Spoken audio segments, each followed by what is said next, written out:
ಭವಂತು ಸುಖಿನಃ ಸರ್ವೇ ಸಂತು ನಿರಾಮಯಾಃ ಸರ್ವೇ ಭದ್ರಾಣಿ ಪಶ್ಯಂತು ಮಾ ಕಶ್ಚಿತ್ ದುಃಖಭಾಗ್ ಭವೇತ್. ಓಂ ಶಾಂತಿ ಶಾಂತಿ ಶಾಂತಿ.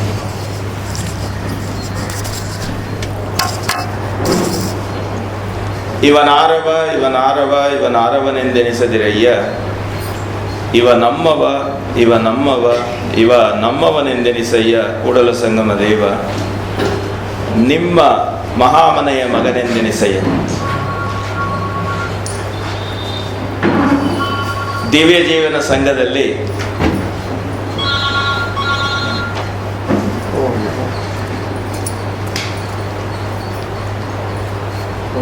ಮಹಾಗುರು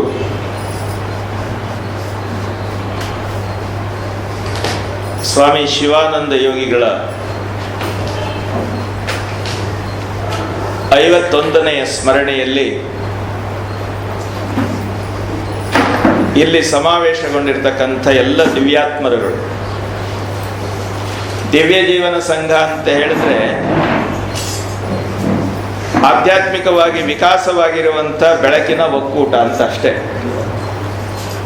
ಇಲ್ಲಿ ಬೇರೆ ಇನ್ಯಾವುದೇ ವಿಧವಾಗಿರುವಂಥ ಅಡ್ಡಿ ಆತಂಕಗಳಾಗಲಿ ಅಥವಾ ಅದಕ್ಕೆ ಸಮಸ್ಯೆಗಳಾಗಲಿ ಕೊರತೆಗಳಾಗಲಿ ಇಲ್ಲದೆ ಇರತಕ್ಕಂಥ ಒಂದು ವಿಶಿಷ್ಟವಾದ ನೆಲೆ. ಈ ನೆಲೆಯನ್ನ ಭಗವಂತನ ಅನುಗ್ರಹದಿಂದ ಈ ಲೋಕದಲ್ಲಿ ಸಹಜಗೊಳಿಸಬೇಕು ಅಂತನ್ನುವಂಥ ವಾಸ್ತವತೆಯಲ್ಲಿ ನಮ್ಮ ಗುರುಗಳು ದಿವ್ಯ ಜೀವನ ಸಂಘವನ್ನ ವ್ಯವಸ್ಥೆ ಮಾಡಿದ್ರು. ಯಾಕೆ ಅಂತ ಹೇಳಿದ್ರೆ, ದಿವ್ಯ ಜೀವನವನ್ನು ನಡೆಸ್ತಕ್ಕಂಥ ಪುಣ್ಯಾತ್ಮರುಗಳು ಅರಿವಿಗೆ ಬಾರದೇ ಇರತಕ್ಕಂಥ ನೆಲೆಯಲ್ಲಿ ಸಹಜವಾಗಿರುವಂಥದ್ದು ವಾಸ್ತವವಾದರೂ ಕಲಿಯುಗದಲ್ಲಿ ಸಂಘ ಬೇಕು, ಸಂಘೇ ಶಕ್ತಿ ಕಲಯುಗೆ ಅಂತನ್ನುವಂಥ ವ್ಯವಸ್ಥೆಯನ್ನು ಇಟ್ಟುಕೊಂಡು ಹರಡಿ ಹೋದಂಥ ಎಲ್ಲ ಬೆಳಕುಗಳು ಒಂದು ಕಡೆ ಸಂಪೂರ್ಣವಾಗಿ ಸಮ್ಮಿಳಿತವಾಗಬೇಕು. ಅದರ ಪರಿಪೂರ್ಣವಾಗಿರುವಂಥ ಫಲ ಪದ ಪ್ರಯೋಜನಗಳು ಇಡೀ ಮಾನವ ಕುಲಕ್ಕೆ ದೊರಕಬೇಕು ಅಂತನ್ನುವಂಥ ಈಶ್ವರ ಪ್ರೇರಣೆಯಿಂದ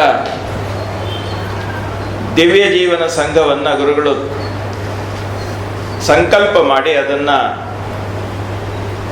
ನಮ್ಮೆಲ್ಲರಿಗೆ ಕೊಟ್ಟಿದ್ದಾರೆ. ಅವರ ಪುಣ್ಯಾರಾಧನೆಯನ್ನ, ಅವರ ನೆನಪನ್ನ ವಿಶೇಷವಾಗಿ ಮಾಡುವಂಥದ್ದಿದೆಯಲ್ಲ, ಇದು ಈ ದಿವಸದ ಕಾರ್ಯಕ್ರಮ. ಗುರುಪೂರ್ಣಿಮೆಯಿಂದ ನಿರಂತರವಾಗಿ ಯಾವ ಒಂದು ಸಂದೇಶವನ್ನು ನಾವು ಪಡೀತೇವೋ ಅದರ ಪೂರ್ಣವಾಗಿ ನಮ್ಮದಾಗಿಸಿಕೊಳ್ಳುವಂಥ ಆಲೋಚನೆಯಲ್ಲಿ ಈ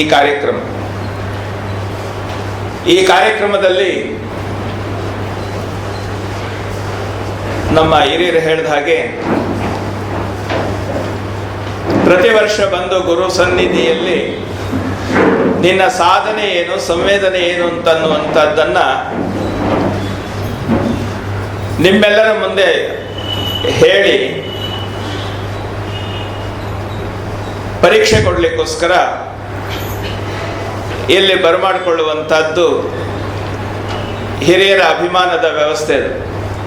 ಹೋದ ವರ್ಷ ಇಲ್ಲಿ ಬಂದ ಮೇಲೆ ಈ ವರ್ಷ ಹೊಸದೇನು ಕಲ್ತಿದ್ದೀರಿ, ಏನು ಸಾಧನೆ ಮಾಡಿದ್ದೀರಿ, ಯಾವ ಒಳನೋಟ ನಿಮಗೆ ಸಿಕ್ಕಿದೆ ಅಂತ ನೀವು ಮೌನವಾಗಿ ಪ್ರಶ್ನೆ ಕೇಳ್ತೀರಿ. ನಾನು ಪಡೆದದ್ದು ಇಷ್ಟು, ಇನ್ನು ಹೆಚ್ಚು ಪಡೆಯಲಿಕ್ಕೆ ಸ್ಫೂರ್ತಿ ಕೊಡಿ ಅಂತ ಹೇಳಿ ನಾನು ನಿಮ್ಮ ಮುಂದೆ ಹೇಳ್ತೇನೆ. ದಕ್ಷಿಣಾಮೂರ್ತಿ ಸ್ತೋತ್ರದಲ್ಲಿ ಒಂದು ಮಾತು ಬರುತ್ತೆ, ಮಾತನಾಡುವವರು ಶಿಷ್ಯರು, ಮೌನವಾಗಿ ಕೇಳುವವರು ಗುರುಗಳು ಅಂತ. ನೋಡಿ ಎಷ್ಟು ಸ್ವಾರಸ್ಯ ಇದೆ. ಎಲ್ಲ ಋಷಿಗಳಿಗೂ ಒಂದು ಕಾಲದಲ್ಲಿ ವಿಪರೀತವಾಗಿರುವಂಥ ಅಹಮಿಕೆ ಬಂದ್ಬಿಟ್ಟಿತ್ತು. ಇವತ್ತು ನಮ್ಮ ಯೂನಿವರ್ಸಿಟಿ ಪ್ರೊಫೆಸರ್ಗಳು ಪಂಡಿತರಿಗೆ ಬಂದಿದೆಯಲ್ಲ ಆ ರೀತಿ. ನಮ್ಮನ್ನು ಬಿಟ್ಟರೆ ಇನ್ಯಾರೂ ಇಲ್ಲ. ನಾವು 10, 20 ನಮ್ಮ ಸಮಯಾವಕಾಶಕ್ಕೆ ತಕ್ಕಷ್ಟು ಇಷ್ಟು ರಾಷ್ಟ್ರೀಯ ಅಂತಾರಾಷ್ಟ್ರೀಯ ಡಾಕ್ಟರೇಟ್ಗಳನ್ನು ನಾವು ಪಡೆದಿದ್ದೇವೆ. ನಾವು ಇಷ್ಟು ಅಂತಾರಾಷ್ಟ್ರೀಯ ಸೆಮಿನಾರ್ಗಳಲ್ಲಿ ನಮ್ಮ ವಿಷಯ ಮಂಡನೆ ಮಾಡಿದ್ದೇವೆ. ಈ ಲೆಕ್ಕದಲ್ಲಿ ಮಾತನಾಡುವಂಥ, ಈ ಲೆಕ್ಕದಲ್ಲಿ ಆಲೋಚನೆ ಮಾಡುವಂಥ ಇವತ್ತಿನ ವಿದ್ವಾಂಸರಿದ್ದ ಹಾಗೇನೆ ವೇದ ಕಾಲದಲ್ಲೂ ಅಂಥ ಒಂದು ಪ್ರಸಂಗ ಬಂದ್ಬಿಟ್ಟಿತ್ತು. ನಾನು ಮಂತ್ರದ್ರಷ್ಟಾರ, ನಾನು ಪುರಾಣಗಳನ್ನು ಬರೆದಿದ್ದೇನೆ, ನಾನು ಸತ್ರಯಾಗದಲ್ಲಿ ಸಹಸ್ರಾರು ಮಂದಿಗೆ ಮಾರ್ಗದರ್ಶಕನಾಗಿದ್ದೇನೆ, ಸಹಸ್ರಾರು ವಿದ್ಯಾರ್ಥಿಗಳಿಗೆ ಬ್ರಹ್ಮಬೋಧೆಯನ್ನು ಮಾಡಿದ್ದೇನೆ. ಹೀಗಾಗಿ ಎಲ್ಲರಿಗೂ ಪರಿಪೂರ್ಣವಾಗಿರುವಂಥ ಆತ್ಮಪ್ರತ್ಯಯ, ಅಹಂಕಾರ ಅಂತ ಹೇಳಲ್ಲ ನಾನು. ಅಹಂಕಾರ ಏನೂ ಇಲ್ಲದೆ ಇದ್ದವರು ಎಲ್ಲ ಇದೆ ಅನ್ನೋದಿದೆಯಲ್ಲ, ಇದು ಅಹಂಕಾರ. ಎಲ್ಲವೂ ಇದ್ದು ಇದೆ ಅನ್ನೋದಿದೆಯಲ್ಲ, ಇದು ಅಭಿಮಾನ, ಆತ್ಮಪ್ರತ್ಯಯ, ಅಹಂಕಾರ ಅಲ್ಲ. ಯಾಕೆಂದ್ರೆ ಅವರು ಕಷ್ಟಪಟ್ಟಿದ್ದಾರೆ, ಮಾಡಿದ್ದಾರೆ. ಆ ಅಭಿಮಾನ ಅದೇನಾಗ್ತದೆ ಅಂತ ಹೇಳಿದ್ರೆ, ಅದು ವಿಶೇಷವಾಗಿ ಎಲ್ಲರಿಗಿಂತ ನಾನು ಮೇಲು ಅಂತ ಅನ್ನುವಂಥ ಒಂದು ಅಹಮ್ಮನ್ನು ಸೃಷ್ಟಿ ಮಾಡಿಕೊಟ್ಬಿಡುತ್ತೆ. ಆ ರೀತಿಯಾದಂಥ ಸನ್ನಿವೇಶದಲ್ಲಿ ಭಗವಂತ ಯೋಚನೆ ಮಾಡಿದ, ಓಹೋ, ಈ ಹಂತದಲ್ಲಿ ಈ ಅಹಂಕಾರದ ಮಟ್ಟಕ್ಕೆ ಹೋಗುವುದಕ್ಕೆ ಮೊದಲಾಗಿ ಅಭಿಮಾನದ ಸುಳಿಯನ್ನು ಮುರಿಯಬೇಕು. ಯಾವಾಗಲೂ ಅಷ್ಟೇ, ಮೇಲ್ಗಡೆ ಸುಳಿ ಜಿಗಿಡ್ತು ಅಂತ ಹೇಳಿದ್ರೆ ಗಿಡಗಳು ಕೌಲೊಡಿತವೆ, ಇಲ್ಲದೆ ಇದ್ರೆ ಕೇವಲ ಮೇಲಕ್ಕೆ ಹೋಗ್ತಾ ಇರ್ತವೆ. ಅಂತ ಒಂದು ಆಲೋಚನೆಗೋಸ್ಕರ ಭಗವಂತ ದಕ್ಷಿಣಾಮೂರ್ತಿಯ ಅವತಾರವನ್ನು ತಾಳಿ ಪ್ರಕಟಗೊಂಡ. ಇವರೆಲ್ಲರಿಗೆ ತಮ್ಮ ಇತಿಮಿತಿ ಗೊತ್ತಾಯಿತು. ಎಲ್ಲರೂ ನತಮಸ್ತಕರಾಗಿ ದಕ್ಷಿಣಾಮೂರ್ತಿಗೆ ಶರಣಾದರು. ಆಲದ ಮರದ ಬುಡದಲ್ಲಿ ಯೋಗ ಮುದ್ರಾಂಕಿತನಾಗಿ ದಕ್ಷಿಣಾಮೂರ್ತಿ ಕೂತ. ಎಲ್ಲ ಹಿರಿಯರು, ಸಪ್ತರ್ಷಿಗಳು, ಬ್ರಹ್ಮರ್ಷಿಗಳು ಎಲ್ಲರೂ ಶಿಷ್ಯರಾಗಿ ಎದುರು ಕೂತರು ಕಲಿಯಲಿಕ್ಕೆ. ಇದನ್ನ ಕಂಡಂಥ ಒಂದು ಅನುಭವವನ್ನ ದಕ್ಷಿಣಾಮೂರ್ತಿ ಸ್ತೋತ್ರದಲ್ಲಿ ಬಹಳ ಅದ್ಭುತವಾಗಿ ಹೇಳಿದ್ದಾರೆ. ಚಿತ್ರ ಅಂತಂದ್ರೆ ಆಶ್ಚರ್ಯ, ಏನು ಹೇಳಬೇಕು ಅಂತ ಗೊತ್ತಾಗ್ತಾ ಇಲ್ಲ, ಬಹಳ ಆಶ್ಚರ್ಯ ಅನ್ನೋದನ್ನ ಚಿತ್ರ. ವಟತರೋರ್ ಮೂಲೆ, ಈ ಆಲದ ಮರದ ಬುಡದಲ್ಲಿ ವೃದ್ಧಾ ಶಿಷ್ಯಾಹ, ಬೇಕಾದಷ್ಟು ಜ್ಞಾನಿಗಳಾಗಿರ್ತಕ್ಕಂಥವ್ರು, ಜ್ಞಾನ ವೃದ್ಧರಾಗಿರ್ತಕ್ಕಂಥವ್ರು, ಅಗಣಿತ ಶಿಷ್ಯರೆಲ್ಲ ಎದುರು ಕೂತಿದ್ದಾರೆ. ಗುರು ಯುವ, ಇವರಿಗೆಲ್ಲ ಮೊಳದುದ್ದ ದಾಡಿ ಬೆಳ್ಕೊಂಡಿದೆ, ಎಲ್ಲ ಬಿಳಿ ಕೂದಲಿನವರು. ವೇದಿಕೆಯ ಮೇಲೆ ಕೂತಿರ್ತಕ್ಕಂಥ ದಕ್ಷಿಣಾಮೂರ್ತಿ ಅವತಾರ 16 ವರ್ಷದ ಯುವಕ. ಏನ್ ನಡೀತಾ ಇದೆ ಅಂತ ಹೇಳಿ, ಇವ್ರು ಏನ್ ಹೇಳ್ತಾ ಇದ್ದಾರೆ, ಅವ್ರು ಏನ್ ಕೇಳ್ತಾ ಇದ್ದಾರೆ ಅಂತ ಹೇಳಿ ನಾವು ಸ್ವಲ್ಪ ಕಿವಿಗೆ ಹಾಕೊಳ್ಳೋಣ ಅಂತ ಅಲ್ಲಿ ಬಂದ್ರೆ, ಅಲ್ಲೇನಾಗಿತ್ತು ಅಂತ ಹೇಳಿದ್ರೆ, ಗುರೋಸ್ತು ಮೌನಂ ವ್ಯಾಖ್ಯಾನಂ, ಗುರುಗಳು ಮೌನದಿಂದ ಉಪದೇಶ ಮಾಡ್ತಾ ಇದ್ರು. ಅಲ್ಲಿ ಧ್ವನಿಯ ಕೊಡುಕೊಳ್ಳುವಿಕೆ ಇಲ್ಲ.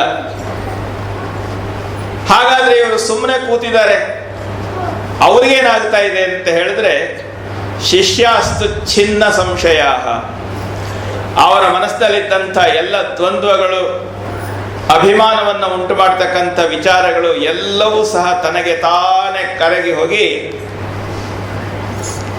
ಅವರೆಲ್ಲರೂ ತಮ್ಮ ಮನದ ಕಾಳಿಕೆಯನ್ನು ಕಳೆದುಕೊಂಡು ಬೆಳಕಾಗುವತ್ತ ಅರಳುತ್ತಾ ಇದ್ದಾರೆ ಎದುರು ಕೂತವರು. ಅಂದ್ರೆ ಗುರುವಿನ ವ್ಯಾಖ್ಯಾನ ಮೌನವಾಗಿರಬೇಕು. ಇಲ್ಲಿ ಮಾತನಾಡೋರು ಯಾರು?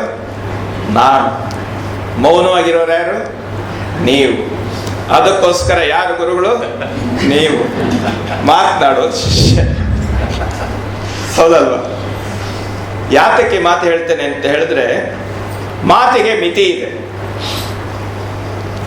ಅಮಿತವಾಗಿರ್ತಕ್ಕಂಥದ್ದು ಜ್ಞಾನ. ಜ್ಞಾನಕ್ಕೆ ಆದಿ ಇಲ್ಲ. ಆ ಕಾರಣದಿಂದ ಜ್ಞಾನಕ್ಕೆ ಅಂತ್ಯವೂ ಇಲ್ಲ. ವರ್ತಮಾನದ ನೆಲೆಯಲ್ಲಿ ನಾವು ಏನು ನೋಡ್ತೇವೆ ಅದು ನಾವು ಕಣ್ಣಿಗೆ ಕಂಡದ್ದು. ಈಗ ನಾವು ನೋಡ್ತಾ ಇದ್ದೇವೆ, ನಾವು ಬೆಳಕಿನಲ್ಲಿ ಕೂತಿದ್ದೇವೆ. ಯಾವ ಬೆಳಕಿನಲ್ಲಿ ಕೂತಿದ್ದೇವೆ ನಾವು? ವರ್ತಮಾನದ ಬೆಳಕಿನಲ್ಲಿ ಇದ್ದೇವೆ. ಹಾಗಾದ್ರೆ ಹಿಂದಿನ ಬೆಳಕು, ಅದರ ವ್ಯಾಪ್ತಿ ವಿಸ್ತಾರ ನಮಗೆ ಗೊತ್ತಿಲ್ಲ. ನಂತರದ ಬೆಳಕು, ಅದರ ವ್ಯಾಪ್ತಿ ವಿಸ್ತಾರ ಗೊತ್ತಿಲ್ಲ. ಶಾಶ್ವತವಾದದ್ದು ಯಾವುದು? ಬೆಳಕು. ಬೆಳಕಿನ ಅನುಭವ ಪಡೆಯುವವನು ಇವತ್ತಿದ್ದಾನೆ. ನಾಳೆ ಹೀಗೆ ಇರಬೇಕು ಅಂತೇನಿಲ್ವಲ್ಲ. ಹೀಗಿರುವಂಥ ನೆಲೆಯಲ್ಲಿ ನಮ್ಮ ಬದುಕಿನ ಬೆಳಕನ್ನು ನಾವು ಕಂಡುಕೊಳ್ಬೇಕಾದ್ರೆ ಬೆಳಕನ್ನು ಎದುರಿಟ್ಟು ನೋಡುವುದು ಒಂದು ವಿಧಾನ. ಇದಕ್ಕೆ ಆದಿ ಅಂತ್ಯ ಇದೆ. ಯಾರು ಬೆಳಕನ್ನ ಎದುರಿಟ್ಟು ನೋಡ್ತಾರೆ ಅವರನ್ನ ಶಾಸ್ತ್ರಜ್ಞರು ಅಂತ ಕರೀತಾರೆ, ತತ್ವಜ್ಞಾನಿಗಳು ಅಂತ ಕರೀತಾರೆ. ತತ್ವಜ್ಞಾನಿಗಳು, ಶಾಸ್ತ್ರಜ್ಞರು ವರ್ತಮಾನದ ನೆಲೆಯಲ್ಲಿ ಬೆಳಕನ್ನ ತಾವು ಕಂಡು ಅನುಭವಿಸಿದ ಬಗೆಯನ್ನ ಗ್ರಂಥಗಳಲ್ಲಿ ಬರೆದಿಡ್ತಾರೆ. ಗ್ರಂಥಗಳಲ್ಲಿ ಬರೆದಿಟ್ಟದ್ದು, ಬ್ರಹ್ಮಸೂತ್ರಗಳನ್ನು ಬರೆದವನು ಯಾರು? ಅದಕ್ಕೆ ಮೊದಲು ಬ್ರಹ್ಮಸೂತ್ರ ಇರಲಿಲ್ವಾ? ಅವನು ತನ್ನ ಅನುಭವವನ್ನ ಕೃತಿಗಿಳಿಸಿದ. ಬ್ರಹ್ಮಸೂತ್ರ ನಾನು ಬರೆದದ್ದಲ್ಲ. ನಾನು ಓದಬೇಕಾದ್ರೆ ನಾನು ಏನಂತ ನೋಡ್ತೇನೆ? ವ್ಯಾಸ ಪ್ರಣೀತವಾದ ಬ್ರಹ್ಮಸೂತ್ರ, ವೇದಾಂತ ಸಂಪ್ರದಾಯದ ಕರ್ತೃ, ವೇದಾಂತ ಸಂಪ್ರದಾಯದ ಕರ್ತೃ ಅಂತ ಹೇಳಿ ಅವನನ್ನು ಗುರುತಿಸ್ತೇವೆ. ಪುರಾಣಗಳ ಕರ್ತೃ ಅಂತ ಗುರುತಿಸ್ತೇವೆ. ಅದಕ್ಕೆ ಮೊದಲು ಪುರಾಣದ ಕಥೆ ಇರಲಿಲ್ವಾ? ಅದಕ್ಕೆ ಮೊದಲು ವೇದಾಂತ ಇರಲಿಲ್ವಾ? ಇತ್ತು. ಅವನು ಅದನ್ನ ಕಂಡು ಅದನ್ನ ಕೃತಿಗಿಳಿಸಿ ಬರೆದುಕೊಟ್ಟ. ಸಹಸ್ರಾರು ವರ್ಷಗಳಾದವು. ಅವನೊಬ್ಬ ದಾರ್ಶನಿಕನಾದ. ಅವನ ಮಾರ್ಗದಲ್ಲಿ ನಾವೆಲ್ಲ ನಡೆದುವು. ಅವಿಚ್ಛಿನ್ನ ಗುರು ಪರಂಪರೆ ಸೃಷ್ಟಿಯಾಯಿತು. ಈ ನೆಲೆಯಲ್ಲಿ ಮತ್ತೊಬ್ಬ ಬ್ರಹ್ಮಸೂತ್ರವನ್ನ ನೇರವಾಗಿ ದರ್ಶನ ಮಾಡಲಿಲ್ಲ. ವ್ಯಾಸನ ಬೋಧನೆಯನ್ನೇ ನಾವು ಇಟ್ಟುಕೊಂಡಿರುವಂಥದ್ದು. ವ್ಯಾಖ್ಯಾನಗಳು ಬಂದವು. ಆಚಾರ್ಯ ಭಗವತ್ಪಾದರು ಅದ್ವೈತ ವ್ಯಾಖ್ಯಾನವನ್ನು ಬರೆದರು. ಅದಕ್ಕೆ ಮೊದಲು ಗೌಡಪಾದಾಚಾರ್ಯರು ಅದಕ್ಕೆ ಕಾರಿಕೆಗಳನ್ನು ಬರೆದರು. ದ್ವೈತಪರವಾದ ವ್ಯಾಖ್ಯಾನವನ್ನು ಮಧ್ವಾಚಾರ್ಯರು ಬರೆದರು. ರಾಮಾನುಜಾಚಾರ್ಯರು ವಿಶಿಷ್ಟಾದ್ವೈತದ ವ್ಯಾಖ್ಯಾನವನ್ನು ಬರೆದರು. ತಾವು ಆ ಮಾರ್ಗದಲ್ಲಿ ನಡೆದಾಗ ತಾವು ಕಂಡ ಬೆಳಕನ್ನೆಲ್ಲ ಅವರು ಚಿತ್ರಿಸಿಟ್ರು. ಹೊರಗಡೆ ಇವೆ ಅವೆಲ್ಲ, ಅವನ್ನೆಲ್ಲ ನಾವು ನೋಡ್ತಾ ಇದ್ದೇವೆ. ಅದರ ಮೇಲೆ ನಾವು ಮಾತನಾಡ್ತಾ ಇದ್ದೇವೆ. ಅದರ ಬಗ್ಗೆ ವ್ಯಾಖ್ಯಾನಗಳು ನಡೀತಾ ಇವೆ. ಆದರೆ ಅವುಗಳ ಮೂಲದ ನೆಲೆಯನ್ನು ಹುಡುಕಿಕೊಂಡು ಹೋಗುವ ಆಲೋಚನೆ ನಮಗೆ ಬರಲಿಲ್ಲ. ನೀವೆಲ್ಲ ಯೋಚನೆ ಮಾಡ್ತೀರಿ, ಬೆಂಗಳೂರಿನ ದಿವ್ಯ ಜೀವನ ಸಂಘದಲ್ಲಿ ಕೂತಾಗ ಒಂದು ಸಾರಿ ಆದರೂ ಋಷಿಕೇಶಕ್ಕೆ ಹೋಗಿ ಬರಬೇಕು. ಯಾಕೆ? ನಮ್ಮ ಗುರುಗಳು ಬೆಳಗಿನಲ್ಲಿ ಬೆಳಗಾಗಿ ನಮ್ಮೆಲ್ಲರಿಗೆ ಬೆಳಕಾಗುವಂಥ ಸಂಕಲ್ಪದಿಂದ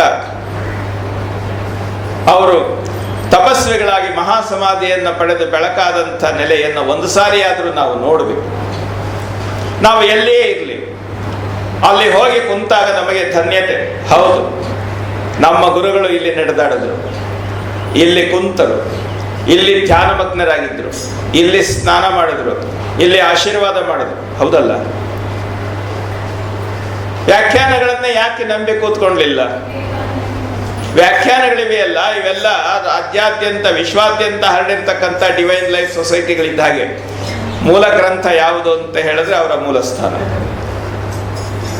ಇದನ್ನ ಹಿಡಿದು ಅಲ್ಲಿಗೆ ತಲುಪಬೇಕು ಅಂತ ಅನ್ನುವಂಥದ್ದು ನಮ್ಮ ಸಂಕಲ್ಪ. ಆದರೆ ನಾವೇನ್ ಮಾಡ್ತೇವೆ ಅಂತ ಹೇಳಿದ್ರೆ ಎಲ್ಲಿಯೋ ಒಂದು ಕಡೆ ಸಂಕಲ್ಪರಹಿತರಾಗಿ ಸಿಕ್ಕಾಕೊಂಡ್ಬಿಟ್ಟಿದ್ದೇವೆ. ವಾಸ್ತವವಾಗಿ ಯೋಚನೆ ಮಾಡೋದಾದ್ರೆ, ಯಾವ ಭಗವದ್ಗೀತೆಯನ್ನು ಹಿಡಿದು, ಯಾವ ಬ್ರಹ್ಮಸೂತ್ರಗಳನ್ನು ಹಿಡಿದು, ಯಾವ ಮೂಲ ದರ್ಶನವನ್ನು ನಾವು ಕಣ್ಮುಂದೆ ತಂದುಕೊಳ್ಬೇಕಾಗಿತ್ತೋ ಆ ನೆಲೆಗೆ ಹತ್ತುವಲ್ಲಿ ನಮ್ಮ ಪ್ರಯತ್ನವೇ ಇಲ್ಲ. ಅಥಾತೋ ಬ್ರಹ್ಮ ಜಿಜ್ಞಾಸ, ಅಥ ಆಮೇಲೆ ಬ್ರಹ್ಮ ಜಿಜ್ಞಾಸ. ಯಾತಕ್ಕೆ? ಯಾವುದಾದ ಮೇಲೆ? ಯಾವುದಾದ ಮೇಲೆ? ಊಟ ಆದ್ಮೇಲೆ? ನಿದ್ದೆ ಆದ್ಮೇಲೆ? ಈ ವಾಸ್ತವತೆಯನ್ನ ಕುರಿತು ವ್ಯಾಖ್ಯಾನ ಬರೆದಿಟ್ರು. ಈ ಜಗತ್ತಿನಲ್ಲಿರ್ತಕ್ಕಂಥ ಎಲ್ಲ ಜ್ಞಾನವನ್ನು ಪಡೆದು ಇದರಲ್ಲೇನು ಹುರುಳಿಲ್ಲ ಅಂತ ಹೇಳಿ ಸಂಪೂರ್ಣವಾಗಿ ಅದನ್ನ ಹೊರಗಿಟ್ಟು ವಾಸ್ತವತೆಯನ್ನು ತಿಳಿಯಬೇಕು ಅಂತ ಅನ್ನುವಂಥ ನೆಲೆಯಲ್ಲಿ ಆವೃತ್ತ ಚಕ್ಷುವಾಗಿ ಒಳಗೆ ನೋಡುವಂಥ ನೆಲೆಯಲ್ಲಿ ಬಂದಾಗ ಬ್ರಹ್ಮ ಜಿಜ್ಞಾಸ. ಬ್ರಹ್ಮನಲ್ಲಿ ಜಿಜ್ಞಾಸೆಯೋ ಬ್ರಹ್ಮನ ಕುರಿತು ಜಿಜ್ಞಾಸೆಯೋ ಇದ್ರ ಬಗ್ಗೆ ವ್ಯಾಖ್ಯಾನಗಳಾದವು.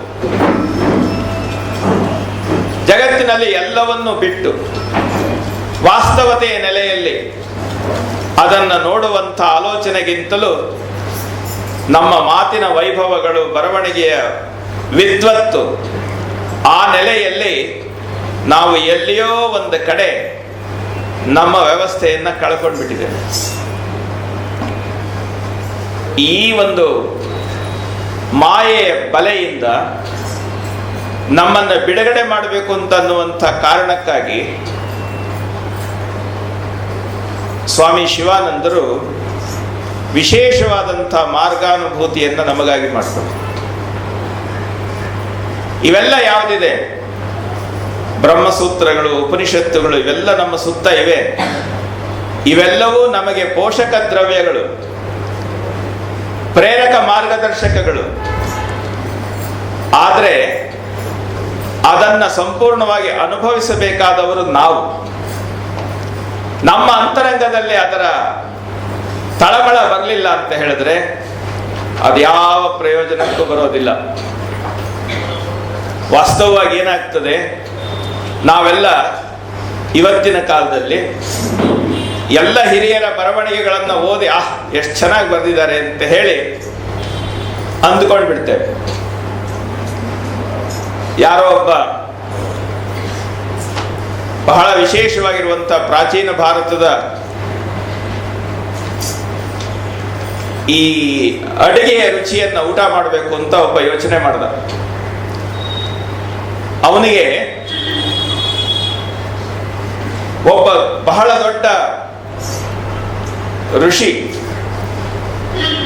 ಪಾಕಶಾಸ್ತ್ರದಲ್ಲಿ ತಪಸ್ಸು ಮಾಡಿ, ಅಡುಗೆ ಮಾಡ್ಬೇಕಾದ್ರೆ ತಪಸ್ಸು ಮಾಡೋದು, ಆ ರುಚಿಗಳನ್ನು ಜೋಡಿಸಿ ಒಂದು ಸೂಪಶಾಸ್ತ್ರದ ಬಗ್ಗೆ ಅದ್ಭುತವಾದಂಥ ಕೃತಿಯನ್ನು ಬರೆದಿದ್ದಾರೆ.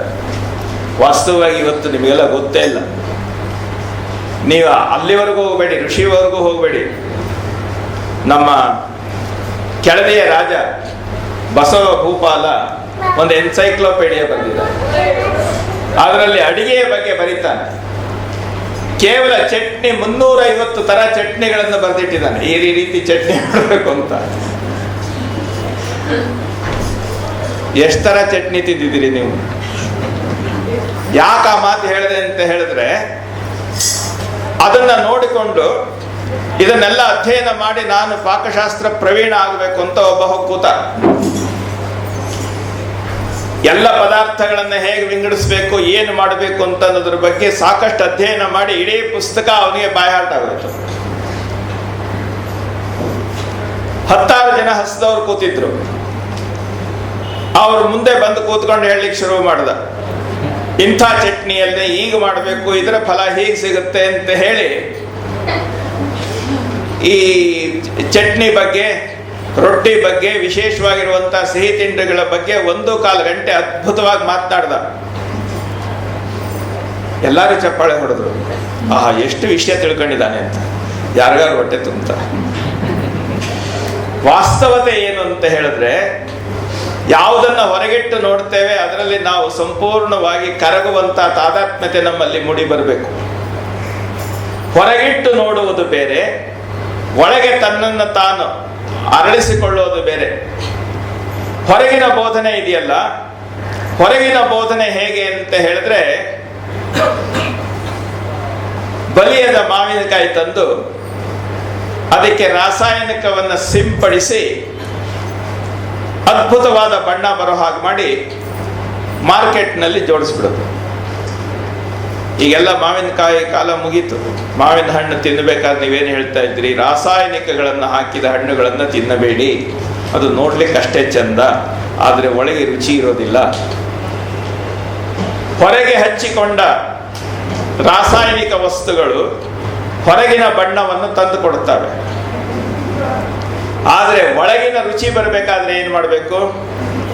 ಕಾಯಿ ಚೆನ್ನಾಗಿ ಬಲಿಬೇಕು. ಹಾಗಾದ್ರೆ ಬಲಿತ ಕಾಯಿಯಲ್ಲಿ ರುಚಿ ಇರ್ತದ? ಇಲ್ಲ. ಕಾಯಿ ಬಲ್ತ ಮೇಲೆ ಏನ್ ಮಾಡ್ತದೆ ಅಂತ ಹೇಳಿದ್ರೆ, ಮರದಿಂದ ತನಗೆ ತಾನೇ ಕಳಚ್ಕೊಂಡು ಬಿಡುತ್ತೆ. ನೀವು ಕಿತ್ತರೂ ಒಂದೇ, ಕೀಳದಿದ್ರು ಒಂದೇ, ಮರದಿಂದ ಹೊರಗೆ ಬರುತ್ತೆ. ಬಂದ ಮೇಲೆ ಏನ್ ಮಾಡ್ತದೆ? ಬಂದ ತಕ್ಷಣ ರುಚಿ ಇರೋದಿಲ್ಲ, ಆತ್ಮನಿರೀಕ್ಷಣೆ ಮಾಡಿಕೊಳ್ತದೆ. ಆವೃತ್ತ ಚಕ್ಷುವಾಗಿ ನಾನು ಅದರಿಂದ ಏನು ಪಡೆದೆ, ನನ್ನೊಳಗೆ ಏನಾಗಬೇಕು, ನಾನು ಹೇಗೆ ನನ್ನೊಳಗಿರ್ತಕ್ಕಂಥ ಬೀಜಕ್ಕೆ ಪರಿಪೂರ್ಣವಾದ ಶಕ್ತಿಯನ್ನು ತುಂಬಿಕೊಡಬೇಕು ಅಂತ ಹೇಳಿ ಆತ್ಮನಿರೀಕ್ಷಣೆ ಮಾಡಿಕೊಳ್ಳಿಕ್ಕೆ ಶುರುವಾದಾಗ ಏನಾಗ್ತದೆ ಅಂತ ಹೇಳಿದ್ರೆ, ಫಲ ಮಾಗುತ್ತೆ. ಫಲ ಮಾಗಿದಾಗ ಏನಾಗ್ತದೆ? ಒಳಗಿರುವ ಬೀಜ ಸತ್ವ ಸಂಪನ್ನವಾಗ್ತದೆ, ಹಣ್ಣಿನ ತಿರುಳು ರುಚಿಯಾಗ್ತದೆ. ಪ್ರತಿಯೊಬ್ಬ ಮನುಷ್ಯನಿಗೂ ಈ ನೆಲೆಯನ್ನ ತಂದು ಕೊಡಬೇಕು ಅಂತ ಅನ್ನುವಂಥದ್ದು ನಮ್ಮ ಋಷಿಮುನಿಗಳ ಸಾಧನೆಯ ವ್ಯವಸ್ಥೆ ಆಗಿತ್ತು. ನಾವೇನು ಮಾಡಿದ್ವಿ ಅಂತ ಹೇಳಿದ್ರೆ, ಹೊರಗಿನ ವಿಚಾರಗಳನ್ನ ಶಾಸ್ತ್ರ ಸಂಗ್ರಹದಲ್ಲಿ ತಮ್ಮ ಬುದ್ಧಿಯನ್ನ ಸಂಪೂರ್ಣವಾಗಿ ಪ್ರಯೋಗ ಮಾಡಿದ್ವಿ. ಆದರೆ ಅದರಲ್ಲಿ ಕರಗುವಿಕೆಯಲ್ಲಿ ನಮ್ಮ ಮನಸ್ಸನ್ನು ಸ್ವಲ್ಪ ಕ್ಷಣಕಾಲವೂ ಯೋಚನೆ ಮಾಡಲಿಲ್ಲ. ಹೀಗಾಗಿ ಹೊರಗೆ ಬೇಕಾದಷ್ಟು ಬಣ್ಣ ಬಂತು ನಮಗೆ, ಆದರೆ ಒಳಗೆ ರುಚಿ ಬರಲಿಲ್ಲ. ಒಳಗಿನ ರುಚಿಯನ್ನ ಗೊತ್ತಾಗದೇ ಇರತಕ್ಕಂಥ ಇವತ್ತಿನ ವ್ಯವಸ್ಥೆಯನ್ನು ಕುರಿತು 12ನೇ ಶತಮಾನದ ಅಲ್ಲಮ ಪ್ರಭುಗಳು ಒಂದು ಹೇಳ್ತಾರೆ, ಹೊರಗಣ ಶೃಂಗಾರ, ಒಳಗಣ ರಣರಂಗ, ಬಳಕೆಗೆ ಬಂದ ಬಟ್ಟೆ ಗುಹೇಶ್ವರ. ಬಟ್ಟೆ ಇದ್ದ ದಾರಿ, ನಾವು ಬಳಸ್ತಾ ಇರೋ ದಾರಿ ಏನು? ನಮ್ಮಲ್ಲಿ ಎಲ್ಲ ಶಾಸ್ತ್ರ ಗ್ರಂಥಗಳು, ತಿಳುವಳಿಕೆ ಎಲ್ಲ ಉಂಟು. ಬ್ರಹ್ಮಸೂತ್ರದ ಮೇಲೆ ಹೊಸದಾಗಿ ಯಾವ ವ್ಯಾಖ್ಯಾನ ಯಾರು ಬರೆದಿದ್ದಾರೆ ಅನ್ನೋದು ಗೊತ್ತು. ಸ್ವಾಮಿ ರಂಗನಾಥಾನಂದ್ರ ಏನು ಹೇಳಿದ್ದಾರೆ ಅಂತ ಗೊತ್ತು. ಶಿವಾನಂದ ಗುರುಗಳು ಏನು ಹೇಳಿದ್ದಾರೆ ಅಂತ ಗೊತ್ತು. ವಿವೇಕಾನಂದರ ಕೃತಿ ಶ್ರೇಣಿ ಸಂಪೂರ್ಣವಾಗಿ ನೋಡಿದ್ದೇವೆ. ಅಭೇದಾನಂದರ ಪರಿಪೂರ್ಣವಾಗಿರುವಂತಹ ವಿಚಾರಗಳನ್ನು ತಿಳ್ಕೊಂಡಿದ್ದೇವೆ. ಪರಮಾತ್ಮಾನುಭವದ ಮಹಾರಣ್ಯಗಳಲ್ಲಿ ನಾವು ಸ್ವಾಮಿ ರಾಮತೀರ್ಥರ ಕೈ ಹಿಡಿದು ನಡೆದಿದ್ದೇವೆ. ಎಲ್ಲ ಉಂಟು. ಆದ್ರೆ ಇಲ್ಲೆಲ್ಲ ಓಡಾಡಿದ್ದೀರಿ, ಆದ್ರೆ ಅದರಲ್ಲಿ ಎಷ್ಟು ಕರಗಿದ್ದೀರಿ ನೀವು? ಈ ವಾಸ್ತವತೆ ಇದೆಯಲ್ಲ, ಇದು ಬಹಳ ಮುಖ್ಯವಾದದ್ದು. ರಾಮಕೃಷ್ಣ ಪರಮಹಂಸರು ಒಂದು ಸಾಮತಿ ಹೇಳ್ತಾರೆ, ಒಂದು ಸಣ್ಣ ಕಥೆ. ರಾಮಕೃಷ್ಣ ಪರಮಹಂಸರು ಕಳೆದ 1000 ವರ್ಷಗಳಲ್ಲಿ ಅಪರೂಪವಾಗಿ ಮೂಡಿಬಂದಂಥ ವ್ಯಕ್ತಿಗಳ ಸರಣಿಯಲ್ಲಿ ಮೊದಲ ಸ್ಥಾನದಲ್ಲಿರುವಂಥವರು. ಒಂದು ತಮಾಷೆ ಕಥೆ ಹೇಳ್ತಾರೆ. 4 ಜನ ವಿದ್ವಾಂಸರು, ಒಬ್ಬ ಪ್ರಕೃತಿ ಶಾಸ್ತ್ರಜ್ಞ, ಇನ್ನೊಬ್ಬ ಸಸ್ಯಶಾಸ್ತ್ರವನ್ನು ಓದ್ದವನು, ಇನ್ನೊಬ್ಬ ಆಯುರ್ವೇದ ವೈದ್ಯ, ಇನ್ನೊಬ್ಬ ಕವಿ. ಇಷ್ಟು ಜನ ಸೇರಿ ಯಾತ್ರೆ ಹೊರಟರು. ಇವರಿಗೆ ಸೇವೆ ಮಾಡಲಿಕ್ಕಾಗಿ ಒಬ್ಬ ಅಸಿಸ್ಟೆಂಟ್ ಜೊತೆಗೆ ಬಂದಿದ್ದ. ಇವರು ಬ್ಯಾಗು ಅದನ್ನೆಲ್ಲ ತೆಗೆದುಕೊಂಡು ಎಲ್ಲ ಒಂದು ತೋಟಕ್ಕೆ ಹೋದರು. ಆಮ್ರವನ, ಬುದ್ಧ ಆಮ್ರವನದಲ್ಲಿ ಜಾಸ್ತಿ ಇರ್ತಾ ಇದ್ದಂತೆ. ಅಲ್ಲಿ ಹೋದ್ರು, ಬೇಕಾದಷ್ಟು ಮಾವಿನ ಮರಗಳಿದ್ದು, ತರಹೇವಾರಿ ಮಾವಿನ ಮರಗಳು, ಎಲ್ಲದರಲ್ಲಿಯೂ ಹಣ್ಣು ಕಾಯಿಗಳು ಜೋಲಾಡ್ತಾ ಇದ್ವು. ಅಲ್ಲಿ ಹೋಗಿ ಕುಂತಾಗ ಸಸ್ಯಶಾಸ್ತ್ರಜ್ಞ ಏನು ಮಾಡ್ದ ಅಂತ ಹೇಳಿದ್ರೆ ನೆಲ ಕೆದಕ್ದ. ಈ ಮಣ್ಣಲ್ಲಿ ಯಾವ ಗುಣ ಇದೆ, ಯಾವ ಸತ್ವವನ್ನ ಉಂಡು ಈ ಮರ ಇಷ್ಟು ಎತ್ತರ ಬೆಳೆದಿದೆ, ಇದರ ಹಣ್ಣು ದಪ್ಪ ಯಾಕೆ, ಇದರ ಕಾಯಿ ಸಣ್ಣ ಯಾಕೆ ಅಂತ ಹೇಳಿ ಎಲ್ಲ ನೋಟ್ಸ್ ಮಾಡ್ತಾ ಕೂತ್ಕೊಂಡ. ಇನ್ನೊಬ್ಬ ಕವಿ ಇದ್ದ, ಆ ಮಾವಿನ ಮರದ ಸೊಬಗು ಮತ್ತು ಚಿಗುರನ್ನ ನೋಡಿ ಅದ್ಭುತವಾಗಿರುವಂತಹ ವರ್ಣನೆ ಮಾತನಾಡ್ತಾ ಕೂತ. ಆಯುರ್ವೇದ ಪಂಡಿತರು ಯೋಚನೆ ಮಾಡಿದ್ರು, ಈ ಕಾಲದಲ್ಲಿ ಈಗ ಬೆಟ್ಟಿರುವ ಹಣ್ಣಿನಿಂದ ಯಾವ ಯಾವ ಶಾರೀರಿಕ ಪುಷ್ಟಿಯನ್ನು ಹೊಂದಬಹುದು, ಇದರ ಔಷಧೀಯ ಗುಣಗಳೇನು ಅಂತ ಹೇಳಿ ಎಲ್ಲ ಯೋಚನೆ ಮಾಡ್ತಾ ಕೂತಿದ್ರು. ಎಲ್ಲರೂ ಅವರವರ ಕೆಲಸದಲ್ಲಿ ಮಗ್ನರಾಗಿದ್ದರು. ಜೊತೆಯಲ್ಲಿ ಬಂದವನು ಸುತ್ತ ನೋಡ್ದ, ಅವ್ರು ಏನ್ ಮಾಡ್ತಾರೆ ಅಂತ ಇವನು ಗೊತ್ತಿಲ್ಲ. ಮರ ಹತ್ತಿದ, ಒಳ್ಳೆ ಹಣ್ಣಾಗಿರುವಂತ ಮರದಲ್ಲಿ ಹಣ್ಣಾಗಿರುವಂತ ಒಂದು ಹಣ್ಣು ತಂದ, ತಿಂದ. ಆ ಮರದ ಹಣ್ಣು ಹೇಗಿದೆ ಎಂದ, ಅಲ್ಲಿ ಹೋಗಿ ತಿಂದ. ಸಾಯಂಕಾಲದವರೆಗೆ ಚೆನ್ನಾಗಿ ಮಾವಿನ ಹಣ್ಣು ತಿಂದು ಸಂತೃಪ್ತನಾಗಿದ್ದ. ಇವರೆಲ್ಲ ಆ ಎಲ್ಲ ಶಾಸ್ತ್ರದ ಪರಿಚಯವನ್ನು ಹಾಕೊಂಡು ಹೊರಗೆ ಬರಬೇಕಾದ್ರೆ ಯಾಕೋ ಹೊಟ್ಟೆ ಹಸಿ ಅಂತ ಹೇಳಿ ಎಲ್ಲರೂ ಅವ್ರ ಮುಖ ನೋಡ್ತಾ ಇದ್ರು. ನಾವು ಬುತ್ತಿ ತರದೆ ಬಂದದ್ದು ತಪ್ಪಾಯಿತು ಅಂತ. ಹೀಗೆ ನಾವೇನ್ ಮಾಡ್ತೇವೆ ಅಂತ ಹೇಳಿದ್ರೆ, ಎಲ್ಲರ ಕಾಮೆಂಟ್ರಿಗಳನ್ನ ಓದೋದ್ರಲ್ಲಿ ನಮ್ಮ ಸಮಯ ಕಳ್ಕೊಂಡು ಬಿಡ್ತೇವೆ. ನಾವು ಎಲ್ಲಿಯೂ ಎಳೆ ಹಿಡಿದು ಅದರೊಳಗೆ ಮುಳುಗುವಂತ ಪ್ರಯತ್ನ ಮಾಡೋದೇ ಇಲ್ಲ. ಸಾಧನೆಯಲ್ಲಿ ಇರ್ತಕ್ಕಂಥ ವ್ಯವಸ್ಥೆ ಇದೆ ನೋಡಿ. ಇದನ್ನೇ ಉಪನಿಷತ್ನಲ್ಲಿ ಹೇಳಿದ್ರು, ದೃಷ್ಟಿಯನ್ನ ಹೊರಗಿಟ್ಟು ನೀನು ಅಧ್ಯಯನ ಮಾಡ್ಲಿಕ್ಕೆ ಆಗಲ್ಲ, ದೃಷ್ಟಿ ಅಂತರ್ಮುಖವಾಗಬೇಕು ಅಂತ. ಈ ಜಗತ್ತಿನಲ್ಲಿ ಬೆಳಕನ್ನ ಕಾಣುವವನು ಯಾರು ಅಂತ ಹೇಳಿದ್ರೆ ಆವೃತ್ತ ಚಕ್ಷು. ಆವೃತ್ತ ಚಕ್ಷು ಅಂದ್ರೆ ಒಳನೋಟ ಇರುವವನು, ಹೊರಗಿಂದಲ್ಲ. ಅಮೃತತ್ವಮಿಚ್ಛನ್, ತಾನು ಪರಿಪೂರ್ಣನಾಗಿ ಆ ಭಗವಂತನನ್ನ ದರ್ಶನ ಮಾಡಬೇಕು ಅಂತನ್ನುವಂಥ ನೆಲೆಯಲ್ಲಿ ದಾರ್ಶನಿಕನಾದವನು ಆವೃತ್ತ ಚಕ್ಷುವಾಗಿ ತನ್ನ ಅಂತಃಸತ್ವದಲ್ಲಿ ತನ್ನಲ್ಲಿ ತಾನು ನೋಡುತ್ತಾನೆ. ಕಣ್ಣು ಬಿಟ್ಟು ನೋಡೋದಕ್ಕೂ ಕಣ್ಣು ಮುಚ್ಚಿ ನೋಡೋದಕ್ಕೂ ವ್ಯತ್ಯಾಸ ಇದೆ. ಕಣ್ಣು ಬಿಟ್ಟು ನೋಡಿದಾಗ ನಮಗೆ ಎಲ್ಲಿಯವರೆಗೆ ಗೋಡೆ ಇದೆ ಅಲ್ಲಿಯವರೆಗೆ ಕಾಣುತ್ತೆ.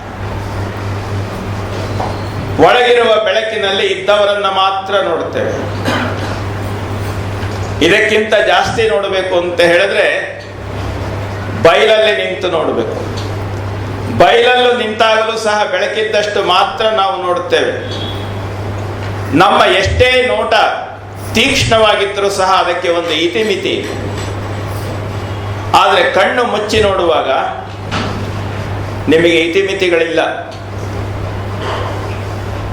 ಅದಕ್ಕೆ ಮಿತಿಯೇ ಇಲ್ಲ. ಇಲ್ಲಿಯವರೆಗೆ ನಾನು ನೋಡಿದ್ದೇನೆ ಅಂತ ಅನ್ನುವಂಥ ಮಿತಿ ಇಲ್ಲ. ಒಳನೋಟ ಇಂತಹ ಒಂದು ಅದ್ಭುತವಾಗಿರುವಂತಹ ಕಾಣಿಕೆಯನ್ನು ಕೊಡುತ್ತದೆ. ಈ ವ್ಯವಸ್ಥೆಯಲ್ಲಿ ಹೊರಗಿನ ವಿಚಾರ ನೋಡೋದಿದೆಯಲ್ಲ, ತನ್ನ ಆವರಣ, ತನ್ನ ಸುತ್ತ ಇರುವಂಥದ್ದು, ಇದನ್ನ ನೋಡುವವನಿಗೆ ಏನಾಗ್ತದೆ ಅಂತ ಹೇಳಿದ್ರೆ ತನ್ನ ಆವರಣವೇ ಸೆರೆಮನೆಯಾಗಿ ನಿಲ್ಲಿಸುತ್ತೆ. ನೀನು ಎಲ್ಲಿವರೆಗೆ ನೋಡ್ತೀಯ ಅಲ್ಲಿಂದ ಆಚೆ ನಿನಗೆ ಗೊತ್ತಿಲ್ಲ. ತನ್ನಾವರಣವೇ ಸೆರೆಮನೆಯಾಗಿರೆ ಜೀವಕ್ಕೆ ಎಲ್ಲಿದೆ ಮುಕ್ತಿ ಅಂತ ಅನ್ನುವಂಥ ಮಾತನ್ನು ಒಬ್ಬ ಕವಿ ಹೇಳ್ತಾನೆ. ನಮ್ಮ ಸುತ್ತ ಒಂದು ಕೋಟೆ ಇದೆ. ಕಟ್ಟಡದ ಕೋಟೆ ಅಲ್ಲ, ನಾವು ಕಟ್ಟಿಕೊಂಡಿರುವ ಕೋಟೆಗಳು. ಏನ್ ನಾವು ಕಟ್ಟಿಕೊಂಡಿದ್ದೇವೆ?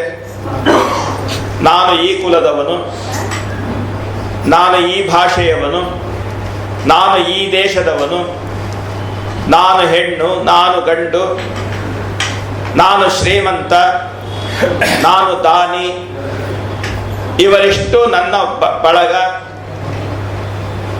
ಇವೆಲ್ಲ ನಮ್ಮ ಸುತ್ತ ನಾವು ಕಟ್ಟಿಕೊಂಡಿರುವಂತ ಅಗೋಚರವಾದ ಕೋಟೆಗಳು. ಈ ಕೋಟೆಯನ್ನು ಭೇದಿಸಿ ಹೋಗಲಿಕ್ಕೆ ಸಾಧ್ಯವೇ ಇಲ್ಲ. ಈ ಕೋಟೆಯನ್ನು ಭೇದಿಸಿ ಹೋಗಲಿಕ್ಕೆ ಸಾಧ್ಯವೇ ಇಲ್ಲ. ಈ ಒಂದು ಮಾಯೆಯ ಎಳೆ ಇದೆಯಲ್ಲ, ಇದು ಯಾವತ್ತೂ ನಿಮ್ಮನ್ನ ಈತಿಗೆ ತಂದು ಕಟ್ಟಿ ಹಾಕಿರುತ್ತೆ. ಒಬ್ಬನಿಗೆ ಇದ್ದಕ್ಕಿದ್ದ ಹಾಗೆ ವೈರಾಗ್ಯ ಬಂತು. ವೈರಾಗ್ಯ ಬಂದ ಮೇಲೆ ಮನೆ ಬಿಟ್ಟು ಹಿಮಾಲಯಕ್ಕೆ ಹೋಗಬೇಕು ಅಂತ ತೀರ್ಮಾನ ಮಾಡ್ದ. ಅವನ ಧರ್ಮಪತ್ನಿ ಇದ್ಲಲ್ಲ, ಆಕೆಯು ಜ್ಞಾನಿ. ಆಕೆ ಹೇಳಿದ್ಲು, ನಿಮ್ಮ ಸಾಧನೆಯನ್ನ ಮನೆಯಲ್ಲೇ ಮಾಡ್ಬೋದಲ್ಲ, ಅದಕ್ಕೆ ಯಾಕೆ ಹಿಮಾಲಯಕ್ಕೆ ಹೋಗಬೇಕು ಅಂತ. ಅದಕ್ಕೆ ಆತ ಹೇಳ್ದ, ಇಲ್ಲಿದ್ರೆ ನಿಮ್ಮನ್ನೆಲ್ಲ ನೋಡ್ತಾ ಇರ್ಬೇಕಾಗತ್ತೆ, ಹೀಗಾಗಿ ವ್ಯವಹಾರಗಳ ಕಡೆ ಮನಸ್ಸು ಎಳೆಯುತ್ತೆ, ಇಲ್ಲಿಂದ ಅಲ್ಲಿ ಹೋದ್ರೆ ನಾನು ನಿಶ್ಚಿಂತನಾಗಿರಬಹುದು ಅಂತ. ಅಲ್ಲಿ ಹೋದ್ರೆ ನಿಮಗೆ ನಿಶ್ಚಿಂತತೆ ಗ್ಯಾರಂಟಿನಾ ಅಂತ ಕೇಳಿದ್ರು. ಹೌದು ಅಂತ ಹೇಳ್ದ. ಹಾಗಾದ್ರೆ ಹೋಗಿ ಬನ್ನಿ, ಒಂದು ಕಂಡೀಷನ್ ಅಂದು. ಏನು? ಒಂದು ರುದ್ರಾಕ್ಷಿ ಸರ ತಂದು, ಈ ಸರ ನಿಮಗೆ ನಾನು ಕೊಡುವಂತ ಉಡುಗೊರೆ. ನನ್ನ ನೆನಪಿನಲ್ಲಿ ಅಥವಾ ನಾನು ಕೊಡುವ ಈ ಉಡುಗೊರೆಯನ್ನ ಯಾವತ್ತೂ ನಿಮ್ಮ ಕಂಠದಿಂದ ತೆಗೆದಿಡ್ಬೇಡಿ, ಯಾವತ್ತೂ ಹಾಕ್ಕೊಂಡಿರ್ಬೇಕು ಅಂತ. ಇಷ್ಟೇ ತಾನೇ, ಆಯ್ತು ಅಂತ ಹೇಳ್ದ. ಮನೆಯವರಿಂದ ಬೀಳ್ಕೊಟ್ಟು ಹೋದ. ಹೋಗಿ ಅಲ್ಲಿ ಕೂತ ಧ್ಯಾನ, ತಪಸ್ಸು ಇತ್ಯಾದಿಗಳಲ್ಲಿ ತನ್ನಂತ ತೊಡಗಿಸಿಕೊಂಡ. ಎಲ್ಲ ಮಾಡಿ ಗಂಗಾ ನದಿಯಲ್ಲಿ ಸ್ನಾನ ಮಾಡಬೇಕಾದ್ರೆ ಮುಳುಗಿದಾಗ, ಓಹೋ, ಈ ರುದ್ರಾಕ್ಷಿ ಜೋಪಾನ, ಇದು ನನ್ನ ಹೆಂಡತಿ ಕೊಟ್ಟದ್ದು, ಇದನ್ನು ಕಳ್ಕೊಳ್ಬಾರ್ದು. ಪ್ರತಿನಿತ್ಯ 3 ಸಾರಿ ಗಂಗೆಯಲ್ಲಿ ಮುಳುಗಬೇಕಾದ್ರೂ ಇದು ಮನಸ್ಸಿನಲ್ಲಿ ಬರ್ತಾ ಇತ್ತು. ಕೂತಾಗ್ಲೂ ಅಷ್ಟೇ, ಮಲಗದಾಗ್ಲೂ ಅಷ್ಟೇ, ಇದನ್ನು ನಾನು ಕಳ್ಕೊಳ್ಬಾರ್ದು, ಇದನ್ನು ನಾನು ಕಳ್ಕೊಳ್ಬಾರ್ದು. ಇದು ಪರಿಣಾಮ ಏನಾಯ್ತು ಅಂತ ಹೇಳಿದ್ರೆ, 10 ವರ್ಷ ಆದ್ಮೇಲೂ ಮನೆಯವರ ನೆನಪು ಹೋಗ್ಲಿಲ್ಲ ಅವನಿಗೆ. ಇನ್ನೊಬ್ರು ಯಾರೋ ಬಂದ್ರು, ಇವರು ಭಾಷೆಯಲ್ಲಿ ಮಾತನಾಡ್ತಾ ಇದ್ರು. ಕುತೂಹಲದಿಂದ ಕೇಳ್ದ, ಎಲ್ಲಿಂದ ಬಂದ್ರಿ? ಇವರೂರಿಂದಲೇ ಬಂದಿದ್ರು ಅವರು. ಅಲ್ಲಿ ಯಾವ ಬೇದಿಲಿರೋದು ನೀವು? ಇಂಥವ್ರ ಬೇದಿಲಿ. ಅಲ್ಲೇ ಇಂಥವ್ರು ಇದ್ರು ಗೊತ್ತು. ಅವರೆಲ್ಲ ಚೆನ್ನಾಗಿದ್ದಾರ? ಎಲ್ಲ ಚೆನ್ನಾಗಿದ್ದಾರೆ. ಯಾತಕ್ಕೆ ಈ ರೀತಿ ಕೇಳಿದ್ರಿ ಅಂತ ಬಂದವ್ರು ಹೇಳಿದ್ರು. ಅವ್ರು ಉತ್ತರ ಕೊಟ್ಟ, ನಾನು ಅಲ್ಲಿ ಇದ್ದವ, ಮತ್ತೆ ಇಲ್ಲೇನು ಮಾಡ್ತಾ ಇದ್ದೀರಿ?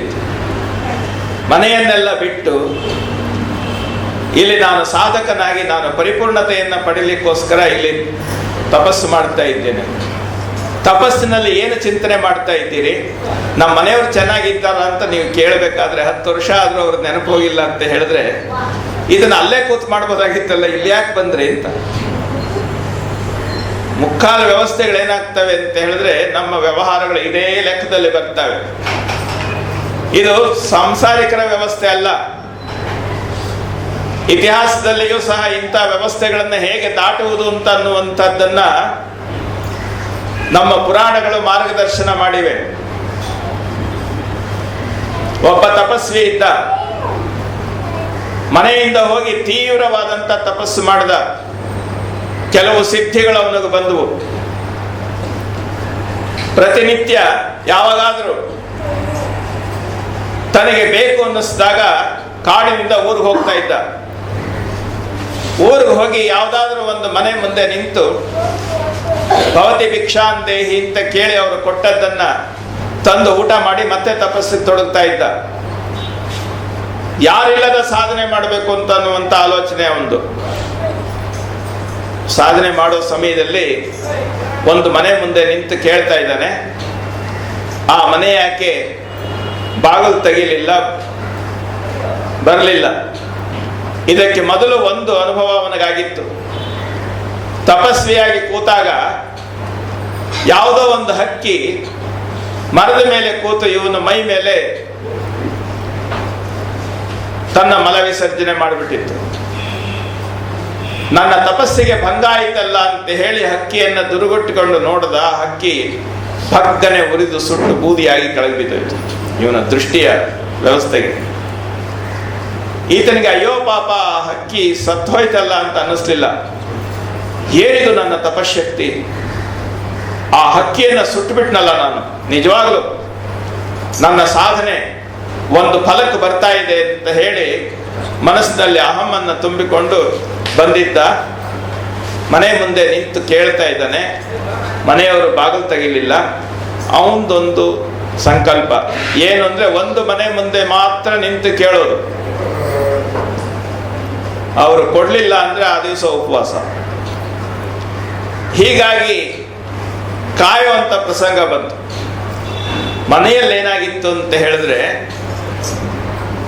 ಮನೆಯಲ್ಲಿದ್ದಂಥ ತನ್ನ ಅತ್ತೆ ಮಾವಂದಿರು, ಕಣ್ಣು ಕಾಣದೇ ಇರ್ತಕ್ಕಂಥ ಅತ್ತೆ ಮಾವಂದಿರಿಗೆ ಊಟ ಮಾಡಿಸ್ತಾ ಇದ್ಲು ಆ ತಾಯಿ. ಆ ಕರ್ತವ್ಯವನ್ನ ಮುಗಿಸಿ ಬರೋದರಲ್ಲಿ ಒಂದು 10 ನಿಮಿಷ ತಡ ಆಗಿತ್ತು. ಬಂದು ತಪಸ್ವಿಗಳಿಗೆ ಬಾಗಿಲು ತೆಗೆದು ತನ್ನ ಎಡೆಯನ್ನ ಕೊಡ್ಲಿಕ್ಕೆ ಹೋಗ್ತಾ ಇದ್ದಾಳೆ. ಇವನು ಜೋಳಿಗೆ ಮುಂದೆ ಚಾಚಲಿಲ್ಲ. ದುರು ದುರು ದುರು ಕಣ್ಣು ಬಿಟ್ಟು ನೋಡ್ದ. ಆಕೆ ಮುಖ ನೋಡಿದ್ಲು. ಮುಖ ನೋಡಿದ ಮೇಲೆ ಕೇಳಿದ್ಲು, ತಪಸ್ವಿಗಳೇ, ನಾನು ನಿಮ್ಮ ದೃಷ್ಟಿಯಲ್ಲಿ ಸುಟ್ಟು ಹೋಗ್ಲಿಕ್ಕೆ ಆ ಮರದ ಮೇಲಿನ ಹಕ್ಕಿ ಅಲ್ಲ, ಒಳಗೆ ನನ್ನ ಕರ್ತವ್ಯ ಇದೆ, ದಯವಿಟ್ಟು ಇದನ್ನು ಸ್ವೀಕಾರ ಮಾಡಿ ಎಂದ್ಲು. ಇವನಿಗೆ ಶಾಕ್ ಆಯ್ತು. ಏನಿದು ಕಥೆ? ಅಲ್ಲಿ ಮರದ ಮೇಲೆ, ನಾನು ಕಾಡಿನಲ್ಲಿ ತಪಸ್ಸು ಮಾಡ್ತಾ ಇದ್ದಾಗ ಇದ್ದವರು 2, ನಾನು ಮತ್ತು ಹಕ್ಕಿ. ಆ ಹಕ್ಕಿ ಸುಟ್ಟು ಹೋಯ್ತು, ನಾನೊಬ್ಬ ಇದ್ದೇನೆ, ನಾನು ಯಾರಿಗೂ ಹೇಳಿಲ್ಲ. ಈ ವಿಚಾರ ಈಕೆಗೆ ಗೊತ್ತಾಯ್ತು. ತಕ್ಷಣ ಕೇಳ್ದ, ತಾಯಿ, ಈ ವಿಚಾರ ನಿಮಗೆ ಹೇಗೆ ಗೊತ್ತಾಯ್ತು? ಅದಕ್ಕೆ ಆ ಹೆಣ್ಮಗಳು ಹೇಳಿದ್ಲು, ನನಗೆ ಒಳಗೆ ಕರ್ತವ್ಯ ಇದೆ, ತಮ್ಮ ಹತ್ರ ಮಾತನಾಡ್ಲಿಕ್ಕೆ ಅವಕಾಶ ಇಲ್ಲ. ಪಕ್ಕದ ಊರಿನಲ್ಲಿ ಧರ್ಮವ್ಯಾಧ ಅಂತ ಇದ್ದಾನೆ, ಅವನ ಬಳಿ ಹೋಗಿ ನಿಮ್ಮ ಸಮಸ್ಯೆಗಳಿಗೆ ಉತ್ತರ ಅಲ್ಲಿ ಸಿಗುತ್ತೆ ಅಂತ ಹೇಳಿ ಹೊರಟೋಗಿ ಬಾಗ್ಲು ಹಾಕೊಂಡು. ಇವನಿಗೆ ಹಸಿವು ಹೊರಟೋಯ್ತು. ಈ ವಿಚಾರ ತಿಳಿಬೇಕು ಅಂತ ಹೇಳಿ ನೇರವಾಗಿ ಧರ್ಮವ್ಯಾಧನ ಬಳಿ ಹೋದ. ಇಲ್ಲಿ ಧರ್ಮವ್ಯಾಧ ಅಂತನ್ನುವಂಥ ಕುಲದವನು ಎಲ್ಲಿದ್ದಾನೆ ಅಂತ ಹೇಳಿ ಎಲ್ಲ ಉತ್ತಮರ ಕುಲದಲ್ಲೆಲ್ಲ ಸುತ್ತಾ ಇದ್ದಾನೆ. ಅಲ್ಲೆಲ್ಲೂ ಧರ್ಮವ್ಯಾಧ ಅನ್ನೋ ಹೆಸರು ಸಿಗ್ಲಿಲ್ಲ. ಕೊನೆಗೆ ಊರಾಚೆ ಒಬ್ರು ಹೇಳಿದ್ರು, ಇಲ್ಲೊಬ್ಬ ಮಾಂಸದ ವ್ಯಾಪಾರಿ ಇದ್ದಾನೆ, ಮಹಾ ಸತ್ಯವಂತ, ಯೋಗ್ಯ, ಅವನನ್ನ ನಾವೆಲ್ಲ ಧರ್ಮವ್ಯಾಧ ಅಂತ ಕರಿತೇವೆ, ಅವನನ್ನೇ ಹುಡುಕೊಂಡು ಬಂದಿರಬೇಕು ನೋಡಿ. ಊರಾಚೆ ಅಲ್ಲಿ ಹೋದ. ಅವನು ಮಾಂಸದ ಮಾರಾಟ ಮಾಡ್ತಾ ಇದ್ದ. ಇವರು ನಿಂತು ನೋಡ್ತಾ ಇದ್ರು. ಬಂದು ಹೇಳ್ದ, ವ್ಯಾಪಾರ ಮುಗಿಸಿ ಬಂದು ಹೇಳ್ದ, ಸ್ವಾಮಿ ಏನು ಸಮಾಚಾರ? ಧರ್ಮವ್ಯಾಧನನ್ನು ಭೇಟಿಯಾಗಬೇಕು ಅಂತ ಬಂದಿದ್ದೇನೆ, ಬನ್ನಿ ಹೋಗೋಣ ಅಂತ ಕರ್ಕೊಂಡು ಹೋದ. ಅವನ ಮನೆಗೆ ಹೋದ. ಕೂತ್ಕೊಳ್ಳಿ ಅಂತ ಹೇಳಿ ಮರದ ಬುಡದಲ್ಲಿ ಕುಳ್ಳಿಸ್ದ. ಗುಡಿಸಲಿಗೆ ಹೋದ. 1 ಗಂಟೆಯಲ್ಲಿ ತನ್ನ ತಂದೆ ತಾಯಿಯಂದಿರಿಗೆ ಏನೇನು ಸೇವೆ ಮಾಡಬೇಕಾಗಿತ್ತೋ ಅದನ್ನೆಲ್ಲ ಮಾಡಿ ಅವ್ರ ಊಟ ಗೀಟ ಎಲ್ಲ ಮಾಡಿಸಿ ಮತ್ತೆ ಹೊರಗೆ ಬಂದ. ಹೊರಗೆ ಬಂದು ಅವರನ್ನ, ಈಗ ಹೇಳಿ ಗುರುಗಳೇ, ಏನು ಸಮಾಚಾರ? ನನಗೆ ಸ್ವಲ್ಪ ಅವಕಾಶ ಕಡಿಮೆ, ನೇರವಾಗಿ ವಿಷಯಕ್ಕೆ ಬನ್ನಿ. ಇಲ್ಲ, ನಾನು ನಿಮ್ಮ ಬಗ್ಗೆ ಎಲ್ಲ ಗೊತ್ತಿದೆ, ನೀವು ತಪಸ್ವಿಗಳು, ನಿಮ್ಮ ದೃಷ್ಟಿಯಲ್ಲಿ ಹಕ್ಕಿ ಸುಟ್ಟು ಹೋಯಿತು, ನಂತರ ಆ ಮನೆಯಲ್ಲಿ ಹೋಗಿ ಭಿಕ್ಷೆ ಕೇಳಿದ್ರಿ, ಆ ತಾಯಿ ಇಲ್ಲಿ ಕಳಿಸಿದ್ಲು, ಇದೆಲ್ಲ ನಿಮಗೆ ಗೊತ್ತಾಯಿತು.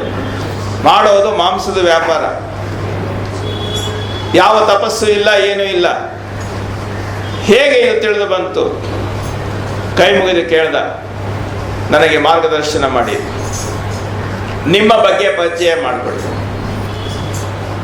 ಧರ್ಮವ್ಯಾಧ ಹೇಳ್ದ, ನೋಡಿ, ಧರ್ಮವನ್ನು ನಾನು ತಿಳಿದಿದ್ದೇನೆ, ನನ್ನ ತಿಳುವಳಿಕೆ ಇಷ್ಟು, ನಾನು ಏನು ಮಾಡಬೇಕಾದರೂ ತಿಳಿದು ಮಾಡುತ್ತೇನೆ,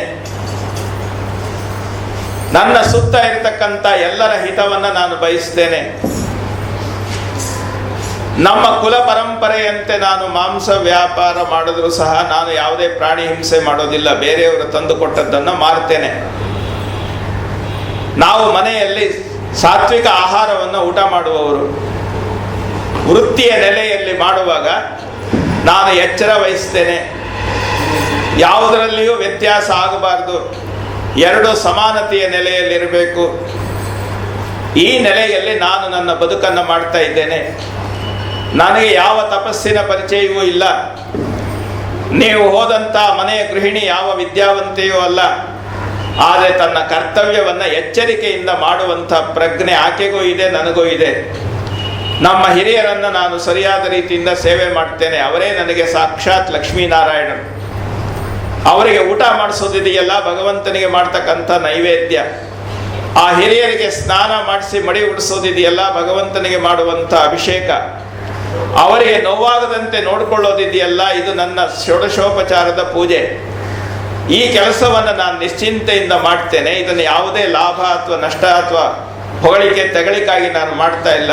ಈ ದೃಷ್ಟಿಯಿಂದ ನಾನು ಬದುಕು ಮಾಡುವಂಥ ನೆಲೆಯಲ್ಲಿ ನಾನು ಕಂಡುಕೊಂಡ ಬೆಳಗಿದೆಯಲ್ಲ ಅದನ್ನು ನಾನು ನಿಮಗೆ ಹೇಳ್ತಾ ಇದ್ದೇನೆ. ನೀವೇನು ಮಾಡಿದ್ರಿ? ಮನೆಯಲ್ಲಿ ವಯಸ್ಸಾಗಿರ್ತಕ್ಕಂಥ ತಂದೆ ತಾಯಿಗಳಿದ್ದಾರೆ, ಅವರನ್ನು ಅವ್ರ ಪಾಡಿಗೆ ಬಿಟ್ಟು ನೀನು ಮಹಾಜ್ಞಾನಿಯಾಗಬೇಕು ಅಂತ ಬಂದು ಕಾಡಿನಲ್ಲಿ ತಪಸ್ಸು ಮಾಡ್ತಾ ಇದ್ದೀಯ. ತಪಸ್ಸು ಅಂತ ಹೇಳಿದ್ರೆ ಎಲ್ಲವನ್ನು ಬಿಟ್ಟು ಕಾಡು ಸೇರೋದಲ್ಲ, ಮಾಡುವ ಕೆಲಸವನ್ನು ಎಚ್ಚರಿಕೆಯಿಂದ ಮಾಡುವುದು. ಬೆಳಕಿನ ಕಡೆ ಮುಖ ಮಾಡಿ ಕರ್ತವ್ಯವನ್ನು ಮಾಡೋದಿದೆಯಲ್ಲ ಅದೇ ತಪಸ್ಸು.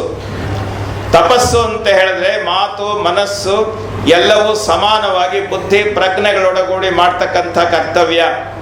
ಈ ನೆಲೆಯಲ್ಲಿ ನಿನ್ನ ಬದುಕನ್ನು ಬೆಳೆಸ್ಕೊಳ್ಳಿ. ಕಾಡಿನಲ್ಲಿ ಕೂತು ಏನೂ ಪ್ರಯೋಜನ ಇಲ್ಲ ಅಂತ ಹೇಳಿ ಅವರಿಗೆ ಉಪದೇಶ ಮಾಡಿ ಆ ಋಷಿಕುಮಾರನನ್ನ ಮತ್ತೆ ಮನೆಗೆ ಕಳಿಸ್ಕೊಟ್ಟ. ಇದರ ಅರ್ಥ ಏನು? ಪ್ರತಿಯೊಬ್ಬ ಸಾಧಕನಿಗೂ ಒಂದೊಂದು ವ್ಯವಸ್ಥೆ ಬರ್ತಾ ಇರ್ತದೆ. ಅದನ್ನ ಕಳೆದುಕೊಂಡು ಬಯಲಾಗುವವರೆಗೆ ಓಡಬೇಕು. ಹಾವು ಪೊರೆ ಬಿಟ್ಟ ಹಾಗೆ ಮನುಷ್ಯನ ಶರೀರದ ಬದಲಾವಣೆಯಲ್ಲಿಯೂ ಸಹ ಎಷ್ಟು ಬದಲಾವಣೆ ಆಗ್ತಾ ಹೋಗ್ತದೆ. ಗೊತ್ತಿಲ್ಲದಂತೆ ನಾವು ಬಾಲ್ಯವನ್ನ ಕಳೆದು ಯುವಕರಾಗ್ತೇವೆ. ಯಾವಾಗ ನಾವು ಯುವಕರಾದದ್ದು? ಡೇಟ್ ಆಫ್ ಬರ್ತ್ ಇದೆಯಲ್ಲ ನಿಮಗೆ, ಹಾಗೆ ಈ ದಿವಸ ನಾನು ಯುವಕನಾದೆ ಅಂತ ಹೇಳುವಂಥ ಡೇಟ್ ಆಫ್ ಇದೇನಾದ್ರೂ ಇದೆಯಾ? ಇಲ್ಲ. ಈ ದಿವಸದಿಂದ ನಾನು ಮುದುಕನಾದೆ. ರಿಟೈರ್ಮೆಂಟ್ ಏಜ್ ಇದೆ ನಿಮ್ಗೆ 65 ಅಂತ. ಆದರೆ ಈ ವಯಸ್ಸಿನಿಂದ ಈ ಗಳಿಗೆಯಿಂದ ನಾನು ಮುದುಕನಾದೆ ಅಂತ ಹೇಳಲಿಕ್ಕೆ ಸಾಧ್ಯವಾ? ಇರೋದು ಎರಡೇ. ಏನು ಅಂತ ಹೇಳಿದ್ರೆ ಹುಟ್ಟಿದ ದಿನಾಂಕ ಹೇಳಬಹುದು, ನಾವು ಕೊನೆಗೆ ಲಾಸ್ಟ್ ಡಿಪಾರ್ಚರ್ ಡೇಟ್ ಹೇಳ್ಬೋದು. ಮಧ್ಯದ ದಿನಾಂಕಗಳು ಯಾವುದೇ ಹೇಳಲಿಕ್ಕೆ ಸಾಧ್ಯ ಇಲ್ಲ. ಕತ್ತಲೆಯಲ್ಲಿ ಇರ್ತೀರಿ ನೀವು, ಸೂರ್ಯ ಮೂಡ್ತಾನೆ, ಮಧ್ಯ ಒಂದು ಗೆರೆ ಹಾಕಿ ನೋಡಿ, ಈ ಕ್ಷಣದ ಮೊದಲು ಕತ್ತಲೆ, ಈ ಕ್ಷಣದ ನಂತರ ಬೆಳಕು ಅಂತ ಹೇಳಿ ಏನಾದರೂ ಗೆರೆ ಹಾಕ್ಲಿಕ್ಕೆ ಸಾಧ್ಯವಾ? ಆಗೋದಿಲ್ಲ. ಯಾಕೆ ಅಂತ ಹೇಳಿದ್ರೆ ಬೆಳಕು ಕತ್ತಲೆಗಳು ಅವಸ್ಥೆಗಳಷ್ಟೇ ಹೊರತುನು ಒಂದು ಇನ್ನೊಂದು ಬೇರೆ ಅಲ್ಲ. ಬೆಳಕಿನ ಕಣಗಳು ಕತ್ತಲೆಯ ಕಣಗಳ ಅರಳುವಿಕೆಯಿಂದ ಬೆಳಕಾಗಿರ್ತದೆ. ಯಾವ ಕ್ಷಣದಲ್ಲಿ ಅದು ಅರಳುತ್ತದೆ ಅಂತ ಗೊತ್ತಾಗೋದಿಲ್ಲ. ಈ ನೆಲೆಯಲ್ಲಿ ಇದ್ದಾಗ ಸಾಧಕನ ಬದುಕಿನಲ್ಲೂ ಸಹ ವಿಶೇಷತೆಯನ್ನು ನಾವು ನೋಡ್ತಾ ಹೋಗ್ಬೇಕು. ನೋಡಿ, ಒಂದು ಮಾತು ಹೇಳ್ತೇನೆ. ದೀಪ ಹಚ್ಚಿಟ್ಟಿದ್ದೀರಿ, ದೀಪ ಯಾವ ಕಡೆ ಮುಖ ಮಾಡಿ ಉರಿಯುತ್ತೆ? ಮೇಲ್ಮುಖವಾಗಿ ಉರಿಯುತ್ತೆ. ನಾವು ಹೋಮ ಹವನ ಮಾಡ್ತೇವೆ, ಅಗ್ನಿ ಯಾವ ಮುಖವಾಗಿ ಉರಿತಾನೆ? ಮೇಲ್ಮುಖವಾಗಿರ್ತಾನೆ. ಅಗ್ನಿಯನ್ನ ಜ್ಞಾನಕ್ಕೆ ಹೋಲಿಸ್ತಾರೆ. ಈ ಅಗ್ನಿ, ದೀಪದ ಕುಡಿಯೂ ಸಹ ಅಗ್ನಿ, ಜ್ಞಾನ. ಈ ಜ್ಞಾನ ಯಾವತ್ತೂ ಸಹ ಮೇಲ್ಮುಖವಾಗಿರ್ತದೆ. ಅದರ ಅರ್ಥ ಏನು ಅಂತ ಹೇಳಿದ್ರೆ, ನಾವು ನಮ್ಮ ಬದುಕನ್ನ ಪ್ರೋಗ್ರೆಸ್ ಕಡೆಗೆ, ಬೆಳಕಿನ ಕಡೆಗೆ ತೆಗೆದುಕೊಂಡು ಹೋಗುವಂತಹದ್ದು. ಮೇಲ್ಮುಖವಾಗಿ ನಮ್ಮ ಹಂತವನ್ನ ತಲುಪಬೇಕು. ತಲುಪಿದ ಮೇಲೆ ಏನಾಗ್ತದೆ? ವಾಸ್ತವವಾಗಿ ತಲುಪುವ ವಿಧಾನ ಏನು? ಬೆಳಕು ದೀಪದ ಒಂದು ಬೈ ಪ್ರಾಡಕ್ಟ್. ಅದು ಯಾವ ಕಡೆ ಮುಖ ಮಾಡಿಕೊಂಡಿದೆ? ದೀಪ ಮೇಲ್ಮುಖವಾಗಿದೆ, ದೀಪ ಸಾಧಕ, ಬೆಳಕು ಸಿದ್ಧಿ. ಬೆಳಕು ಯಾವ ಕಡೆ ಮುಖ ಮಾಡಿಕೊಂಡಿದೆ? ಬೆಳಕಿಗೆ ಮೇಲೂ ಇಲ್ಲ, ಕೆಳಗೂ ಇಲ್ಲ, ಆ ದಿಕ್ಕು ಈ ದಿಕ್ಕಿಲ್ಲ, ಎಲ್ಲವನ್ನೂ ವ್ಯಾಪಿಸಿದೆ. ಎಲ್ಲವನ್ನೂ ವ್ಯಾಪಿಸಿದ ಬೆಳಕು ಯಾವುದರಿಂದ ಬಂದದ್ದು? ದೀಪದಿಂದ ಬಂದದ್ದು. ದೀಪ ಸಾಧಕ ಸ್ಥಿತಿಯಲ್ಲಿ ಇರೋದ್ರಿಂದ ಅದು ಯಾವತ್ತೂ ತನ್ನ ಗುರಿಯನ್ನು ಮಾತ್ರ ಮರೆಯೋದಿಲ್ಲ. ಆ ಜ್ಯೋತಿ ಏನು ಮಾಡ್ತದೆ? ತನ್ನಲ್ಲಿ ರೂಪುಗೊಂಡಂತ ಬೆಳಕನ್ನ ತೆಗೆದು ತೆಗೆದು ತೆಗೆದು ಹೊರಗೆ ಬಿಸಾಕ್ತದೆ. ಯಾವತ್ತೂ ಜ್ಯೋತಿ, ಈ ಬೆಳಕು ನನ್ನದು, ಇದರ ಕಾಪಿರೈಟ್ ನನಗಿರಬೇಕು ಅಂತ ಏನಾದರೂ ಮುಚ್ಚಿಟ್ಟಿದೆಯಾ? ಬಿಚ್ಚಿಟ್ಟಿದೆ. ಎಲ್ಲ ಋಷಿಗಳು ಮಾಡಿದ್ದು ಅದನ್ನೇ. ಎಲ್ಲ ಯೋಗ ತಂತ್ರಗಳನ್ನ, ಅಷ್ಟಾಂಗ ಯೋಗವನ್ನ, ಎಲ್ಲವನ್ನೂ ಸಹ ತಾವು ಕಂಡ ಬೆಳಕನ್ನೆಲ್ಲ ತೆಗೆದು ತೆಗೆದು ತೆಗೆದು ಹೊರಗಾಕಿದ್ರು.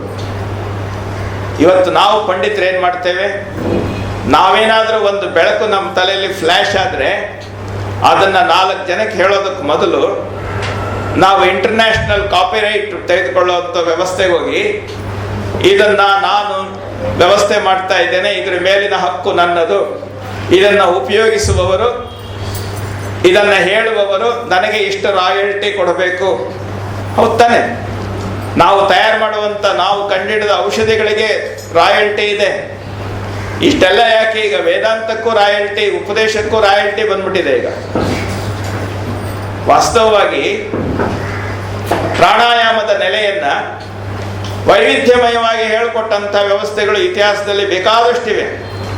ಆದ್ರೂ ನಾವು ಅದಕ್ಕೆ ಒಂದು ಹೆಸರಿಟ್ಟು ಅದನ್ನ ನಾವು ಕಾಪಿರೈಟ್ ಮಾಡ್ಕೊಳ್ತೇವೆ. ಒಂದು ಔಷಧಿಯ ಮೂಲಿಕೆಯಲ್ಲಿ ಈ ಔಷಧಿ ತಯಾರು ಮಾಡಬೇಕಾದ್ರೆ ನಾನು ಕಂಡುಹಿಡಿದಿದ್ದು ಅಂತ ಕಾಪಿರೈಟ್ ಮಾಡ್ಲಿಕ್ಕೆ ಹೋಗ್ತೇವೆ. ಆದ್ರೆ ಬೆಳಕು ಯಾವುದನ್ನು ಕಾಪಿರೈಟ್ ಇಟ್ಟಿಲ್ವಲ್ಲ. ನಮ್ಮ ಹಿರಿಯರೇನಾದ್ರು ಈ ಕಾಪಿರೈಟಿನ ಭ್ರಮೆಗೆ ಬಿದ್ದಿದ್ರೆ, ಈ ಭತ್ತದಲ್ಲಿ ಅಕ್ಕಿ ಮಾಡಿ ಈ ಅಕ್ಕಿಯನ್ನ ಬೇಯಿಸಿ ಅನ್ನ ಮಾಡಬಹುದು ಅಂತ ಯಾರು ಮೊದಲು ಕಂಡಿಡಿದ್ನಲ್ಲ, ಅವನು ಕಾಪಿರೈಟ್ ಇಟ್ಬಿಟ್ಟು 1 kg ಅಕ್ಕಿ ಬೇಯಬೇಕಾದ್ರೆ ನನಗೆ 1 ಪೈಸಾ ಕೊಡಬೇಕು ಅಂತ ಏನಾದ್ರು ಕಾಪಿರೈಟ್ ಇಟ್ಟಿದ್ರೆ ಏನಾಗ್ತಿತ್ತು? ಬೇಡ, ನಾವೆಲ್ಲ ಇಷ್ಟೆಲ್ಲ ಡಿಗ್ರಿ ತೆಗೆದುಕೊಂಡಿದ್ದೇವೆ. ನಾವು ಶಾಲೆಯಲ್ಲಿ ಮೊದಲು ಕಲಿಯುವಂತ ಅಕ್ಷರ ಇದೆಯಲ್ಲ, ಯಾವುದೇ ಭಾಷೆದಾಗಿರ್ಬೋದು, ಇದನ್ನ ಮೊದಲು ಲಿಪಿ ಕೊಟ್ಟನಲ್ಲ, ಅವನು ಕಾಪಿರೈಟ್ ಮಾಡಿಸ್ಕೊಂಡಿದ್ರೆ ಏನಾಗ್ತಿತ್ತು? ಅವ್ರು ಯಾರು ಏನು ಮಾಡಲಿಲ್ಲ. ಯಾಕೆಂದ್ರೆ ತಮ್ಮ ಮನಸ್ಸಿನಲ್ಲಿ ಏನೇನು ಬಂತು ಅದನ್ನು ತೆಗೆದು ಹೊರಗಡೆ ಹಾಕ್ತಾ ಹೋದ್ರು. ತಮ್ಮ ಸಾಧನೆಯಲ್ಲಿ ಮೂಡಿದಂತ ಅನುಭವವನ್ನ ಬೆಳಕಾಗಿ ಹಂಚ್ತಾ ಹೋದ್ರು. ಎಲ್ಲಿಯವರೆಗೆ ಹಂಚಿದ್ರು? ಪರಿಪೂರ್ಣತೆಯನ್ನ ಪಡೆಯುವವರೆಗೆ. ಜ್ಯೋತಿ ಉರಿತಾ ಇದೆ ಅಂದ್ರೆ ಏನರ್ಥ? ತನ್ನ ಅನುಭವವನ್ನ ಹಂಚ್ತಾ ಇದೆ, ತನ್ನ ಅನುಭವದ ಬೆಳಕನ್ನ ಎಲ್ಲರಿಗೆ ಹಂಚಿಕೊಡ್ತಾ ಇದೆ. ಅದು ತನ್ನದಲ್ಲ. ಒಂದು ಹೂವು ತನ್ನ ಅಂತರಂಗದ ಸಾಧನೆಯಿಂದ ಅರಳಿ ನಿಂತಾಗ ಅದರ ಸುವಾಸನೆ ಹೊರಗೆ ಬರ್ತದೆ. ಇದು ನನ್ನ ಹಕ್ಕು ಅಂತ ಹೇಳಿ ಆ ಹೂವು ಅದನ್ನು ಹಿಡಿದಿಟ್ಟಿಲ್ಲ, ಅದನ್ನ ಲೋಕಕ್ಕೆ ಕೊಟ್ಟು ಕೃತಾರ್ಥವಾಗಿದೆ. ಒಂದು ಮರ ಒಂದು ಹಣ್ಣನ್ನ ಸೃಷ್ಟಿ ಮಾಡಿ ಜಗತ್ತಿಗೆ ಕೊಡುತ್ತದೆ, ಅದರ ಮೇಲೆ ಕಾಪಿರೈಟ್ ಇಲ್ಲ. ಹರಿಯುವ ನದಿಗೆ ಕಾಪಿರೈಟ್ ಇಲ್ಲ. ಎಲ್ಲವೂ ಏನ್ ಮಾಡ್ತಾ ಇವೆ ಅಂದ್ರೆ ತನ್ನ ಸಾಧನೆಯನ್ನ ಜಗತ್ತಿಗೆ ಬೆಳಕಾಗಿ ಹಂಚಿಕೊಡ್ತಾ ಇವೆ. ಮನುಷ್ಯನ ಪರಿಪೂರ್ಣತೆ ಯಾವಾಗ ಅಂತ ಹೇಳಿದ್ರೆ, ತನ್ನ ಬದುಕನ್ನ ಬೆಳಕಾಗಿಸಿಕೊಂಡು ಅದನ್ನ ಎಲ್ಲರಿಗೆ ಹಂಚಿಕೊಟ್ಟು ಧನ್ಯತೆಯನ್ನ ಪಡೆದಾಗ. ದೀಪ ಎಲ್ಲಿಯವರೆಗೆ ಬೆಳಕನ್ನು ಹಂಚಿಕೊಡುತ್ತದೆ? ತಾನು ಬಯಲಾಗುವವರೆಗೆ ಹಂಚಿಕೊಡುತ್ತದೆ. ಬಯಲಾಗುವುದು ಅಂದ್ರೆ ಏನರ್ಥ? ತನ್ನ ಕೃತಿಯಲ್ಲೇ ತಾನು ಕರಗಿ ಹೋಗುವುದು. ಬೆಳಕು ಎಲ್ಲಿ ಸೇರ್ತು? ಬಯಲಿನಲ್ಲಿ ಸೇರ್ತು. ದೀಪ ಎಲ್ಲಿ ವಿಶ್ರಾಂತಿಯನ್ನ ಪಡೆಯಿತು? ಬಯಲಲ್ಲಿ ವಿಶ್ರಾಂತಿಯನ್ನ ಪಡೆಯಿತು. ಹೀಗಾಗಿ ಭಗವಂತನನ್ನ ನಾವು ಬಯಲು ಅಂತ ಕರೀತೇವೆ. ಎಂಥ ವಿಶೇಷವಾಗಿರುವಂಥ ಆಲೋಚನೆ. ಪ್ರಭುದೇವರು ಒಂದು ಮಾತು ಹೇಳ್ತಾರೆ, ಈ ಬಯಲಿದೆಯಲ್ಲ, ಬಯಲಿನ ವ್ಯಾಪಾರ, ಬಯಲಿಗರು ಬಯಲನ್ನ ಬೆಳೆದು ಕೊಟ್ರಲ್ಲ. ಬಯಲು ಜ್ಞಾನ, ಬಯಲು ಆತ್ಮಾನುಭವ, ಅದನ್ನು ಬೆಳೆದುಕೊಟ್ಟವರು ಯಾರು? ಸಾಧಕರು. ಸಾಧಕರು ಸಿದ್ಧಿಯನ್ನ ಹಂಚಿಕೊಟ್ರು. ನಮಗೆ ಕೇವಲ ಈ ಭೌತಿಕ ವಸ್ತುಗಳನ್ನ ಹಂಚಿಕೊಂಡು ರೂಢಿ. ನಮ್ಮ ಮನಸ್ಸಿನ ಭಾವನೆಗಳನ್ನ ಹಂಚಿಕೊಂಡು ರೂಢಿ ಕೆಲವರಿಗೆ. ಆ ಭಾವನೆಯು ಬೆರಗಾಗಿ ಬಯಲಾಗಿ ನಿಂತಂತ ನೆಲೆಯನ್ನ ಹಂಚಿಕೊಡೋದು ಹೇಗೆ? ಬಯಲಿಗೆ ಯಾವುದೇ ವ್ಯವಸ್ಥೆ ಇಲ್ಲ. ಭಗವಂತನ ಕಾಲದಿಂದ, ನೂರಾರು ಕಾಲದಿಂದ, ಋಷಿಮುನಿಗಳ ಕಾಲದಿಂದ, ವೇದ ಕಾಲದಿಂದ ದಾರ್ಶನಿಕರು ಹಂಚಿಕೊಟ್ಟ ಬಯಲಿದೆಯಲ್ಲ, ಅದು ಶಾಶ್ವತವಾಗಿದೆ. ಅವರ ಬಯಲಿನಲ್ಲಿ ಬೆಳಕಾಗಿ ಇದ್ದೇ ಇರ್ತಾರೆ. ನಾವೇನು ಮಾಡ್ತೇವೆ ಅಂದ್ರೆ ನಮ್ಮ ಮತ, ಸಂಪ್ರದಾಯ, ಶಾಸ್ತ್ರ ಅಂತ ಹೇಳಿ ಒಂದು ಗೋಡೆ ಕಟ್ತೇವೆ. ಅದ್ಭುತವಾದ ಕಟ್ಟಡ ಕಟ್ತೇವೆ, ಹೊಸ ಹೊಸ ಡಿಸೈನ್, ಅದರಲ್ಲೂ ವಾಸ್ತು ಪ್ರಕಾರ ಎಲ್ಲ ಕಟ್ಟಿ ನಿಲ್ಲಿಸ್ತೇವೆ. ನಿಂತಾಗ ಒಳಗೆ ಚೆನ್ನಾಗಿ ಕಾಣಬೇಕು ಅಂತ ದೀಪಗಳು ಹಾಕ್ತೇವೆ, ಒಳಗೆ ಫ್ರೆಶ್ ಆಗಿರಬೇಕು ಅಂತ ಹೇಳಿ ಏರ್ ಫ್ರೆಶ್ನರ್ಗಳನ್ನು ಹಾಕ್ತೇವೆ. ನಂತರ ಏನ್ ಮಾಡ್ತೇವೆ ಅಂದ್ರೆ ಇಲ್ಲಿ ನೀನು ಬರಬಾರ್ದು, ನಾನು ಬರಬಾರ್ದು ಅಂತ ಹೇಳಿ ಅದಕ್ಕೆ ರಿಸ್ಟ್ರಿಕ್ಟ್ ಮಾಡ್ತೇವೆ. ನಾವು ಕಂಡ ನಮ್ಮ ಅಧೀನಕ್ಕೆ ಒಳಪಡಿಸಿಕೊಂಡಂತಹ ಬಯಲಿನಲ್ಲಿ ನಾವು ನಿಂತುಕೊಂಡು ನಾವು ಸಂತೃಪ್ತಿಯನ್ನು ಹೊಂದುತ್ತೇವೆ. ಆಚೆಗಡೆ ಬಯಲಿರ್ತದೆ, ಒಳಗೆ ಬಯಲಿರ್ತದೆ, ಮಧ್ಯ ಗೋಡೆಗಳು. ಆ ಬಯಲನ್ನ ಇಲ್ಲಿ ತರಲಿಕ್ಕೆ ಪ್ರಯತ್ನ ಮಾಡ್ಲಿಕ್ಕೆ ಆಗೋಲ್ಲ, ಈ ಬಯಲನ್ನ ಅಲ್ಲಿ ತೆಗೆದುಕೊಂಡು ಹೋಗ್ಲಿಕ್ಕೆ ಆಗೋಲ್ಲ. ಯಾಕೆ ಅಂತ ಹೇಳಿದ್ರೆ ಬಯಲಿಲ್ಲದ ಜಾಗವೇ ಇಲ್ಲ. ಎರಡೂ ಬಯಲುಗಳನ್ನ ಜೋಡಿಸ್ಬೇಕಾದ್ರೆ ಏನ್ ಮಾಡಬೇಕು? ಈ ಗೋಡೆಗಳು ಇಲ್ಲವಾಗಬೇಕು. ಭಗವಂತ ಅನ್ನೋದಿದೆಯಲ್ಲ, ಇದು ಆಕಾಶದ ಬಯಲು. ಈ ಶರೀರ ಅಂತ ಅನ್ನೋಂಥದ್ದಿದೆಯಲ್ಲ, ನಾವು ಹಾಕಿಕೊಂಡಂತ ಗುಡಿಸಲು. ನಾವು ಯಾವ ರೀತಿ ಕಟ್ಟಿಕೊಂಡಿದ್ದೇವೆ ಹಾಗೆ ಒಳಗಿರುವ ಬಯಲಲ್ಲಿ ಹೊರಗಿನ ಗಾಳಿಯ ಸಂಚಾರ ಇರಬೇಕು, ಹೊರಗೆ ಒಳಗೆ ನಿರಂತರ ಹೋಗಿ ಬರುವಂಥ ವ್ಯವಸ್ಥೆ ಇರಬೇಕು. ಆಗ ಒಳಗೂ ಆರೋಗ್ಯ ಇರ್ತದೆ ಅಂತ ಅನ್ನುವಂಥ ನೆಲೆಯನ್ನ ಭಗವಂತ ಇಟ್ಟು ಏನು ಮಾಡದ ಅಂತ ಹೇಳಿದ್ರೆ ನಿಮಗೆ ಉಸಿರಾಟವನ್ನ ತಂದುಕೊಟ್ಟ. ಒಳಗಿರುವಂಥ ಜೀವಾತ್ಮ ಇದಾನಲ್ಲ, ಈ ಶರೀರದ ಅಧಿಪತಿ, ಅವನು ಹೊರಗೆ ಒಳಗೆ ಯೋಚನೆ ಮಾಡೋದನ್ನ ಕಲಿಸ್ಕೊಟ್ಟ. ನಾವೇನು ಮಾಡಿದ್ವಿ ಅಂತ ಹೇಳಿದ್ರೆ ನಮ್ಮ ಒಳಗಿನ ಸಂಸ್ಕಾರವನ್ನ ಮುಚ್ಚಿಟ್ಟು ನಾವು ಎಲ್ಲವನ್ನು ಮುಚ್ಚಿ ಕೂತ್ಕೊಂಡ್ವಿ. ಒಳಗೆ ಕುಂತು ಏನು ಮಾಡ್ತಾ ಇದ್ದೇವೆ? ಬೆಳಕಿಗಾಗಿ ತಪಸ್ಸು ಮಾಡ್ತಾ ಇದ್ದೇವೆ. ಬೆಳಕಿಗಾಗಿ ತಪಸ್ಸು ಮಾಡೋದು ಎಲ್ಲಿ? ಬಾಗಿಲು ಕಿಟಕಿ ಮುಚ್ಚಿದಂತಹ ಮನೆಯೊಳಗೆ. ಕವಿ ಹೇಳ್ದ, ಬೆಳಕು ನಿನ್ನ ಮನೆ ಹೊಸ್ತಿಲವರೆಗೆ ಬಂದು ನಿಂತಿದೆ ಕಣಯ್ಯ, ಒಳಗೆ ಬರಮಾಡಿಕೋ, ತಪಸ್ಸು ಬೇಕಾಗಿಲ್ಲ, ಬಾಗಿಲು ಕಿಟಕಿ ತೆಗಿ ಸಾಕು ಅಂತ. ಆದ್ರೆ ಪರಿಸ್ಥಿತಿ ಏನಾಗಿದೆ? ನನ್ನ ಅಹಂಕಾರ ಮಮಕಾರಗಳೆಂಬಂತ ಬಾಗಿಲುಗಳು ಅಷ್ಟು ಸುಲಭವಾಗಿ ತೆಗೆಯಲಿಕ್ಕಾಗೋದಿಲ್ವಲ್ಲ. ಈ ಒಂದು ಭ್ರಮಾತ್ಮಕವಾದ ನೆಲೆ ಇದೆಯಲ್ಲ, ಇದನ್ನ ಮಾಯೆ ಅಂತ ಕರೆದು. ಈ ವಾಸ್ತವತೆಯನ್ನ ಬಿಟ್ಟು ಸಹಜವಾಗಿ ಬರುವಂತ ಏರಿಳಿತಗಳನ್ನು ನೋಡಿ ಬದುಕನ್ನ ಬೆಳಕಾಗಿಸಿಕೊಳ್ಳುವಂತ ಎಚ್ಚರದ ಜೀವನ ಇದೆಯಲ್ಲ, ಇದು ತಪಸ್ಸು. ದಿವ್ಯ ಜೀವನ ಅಂತ ಯಾವುದನ್ನು ಕರೆದ್ರು ಅಂತ ಹೇಳಿದ್ರೆ ಬೆಳಕಿನ ಕಡೆ ಮುಖ ಮಾಡಿ ನಿನ್ನ ಬದುಕಿನ ಅನುಭವದ ದಾರ್ಶನಿಕ ನೆಲೆಯನ್ನೆಲ್ಲ ಸಣ್ಣದಿರ್ಲಿ ದೊಡ್ಡದಿರ್ಲಿ ಅದನ್ನ ಲೋಕಕ್ಕೆ ಅರ್ಪಣೆ ಮಾಡಿ ಬೆಳಕಿಗೆ ಬೆಳಕನ್ನ ಕೊಟ್ಟು ಬೆಳಕಾಗುವ ನೆಲೆ ಇದೆಯಲ್ಲ, ಇದನ್ನ ದಿವ್ಯ ಜೀವನ ಅಂತ ಗುರುಗಳು ಉಪದೇಶ ಮಾಡಿದ್ರು. ದಿವ್ಯ ಜೀವನ ಬೆಳಕಿನ ಜೀವನ. ಎಲ್ಲಿ ಪ್ರಾರಂಭ? ಬೆಳಕಿನಲ್ಲಿ ಪ್ರಾರಂಭ. ಎಲ್ಲಿ ಮುಕ್ತಾಯ? ಬೆಳಕಿನಲ್ಲಿಯೇ ಮುಕ್ತಾಯ. ಇರೋ ಜಾಗ ಎಲ್ಲಿ? ಬೆಳಕಿನಲ್ಲಿಯೇ.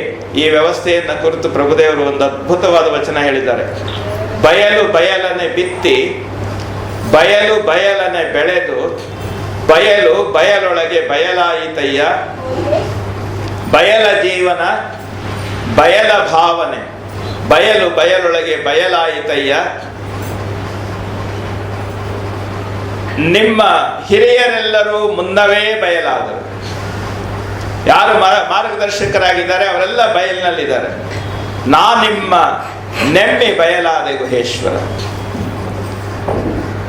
ಈ ನೆಲೆಯಲ್ಲಿ ದಿವ್ಯ ಜೀವನದ ಬೆಳಕಿನಲ್ಲಿ ಗುರುಗಳ ಧ್ಯಾನ. ಗುರುಗಳು ಬೆಳಕಾಗಿದ್ದಾರೆ. ನಮ್ಮ ಒಳಗಿನ ಕತ್ತಲೆಯನ್ನ ಕಳೆಯಲಿಕ್ಕೆ ನಮ್ಮ ಕಣ್ಣಿನವರೆಗೆ ಬಂದು ನಿಂತಿದ್ದಾರೆ, ನಮ್ಮ ಹೃದಯದವರೆಗೆ ಬಂದು ನಿಂತಿದ್ದಾರೆ, ನಮ್ಮ ಪಂಚೇಂದ್ರಿಯಗಳಿಗೆ ಗೋಚರವಾಗ್ತಾ ಇದ್ದಾರೆ.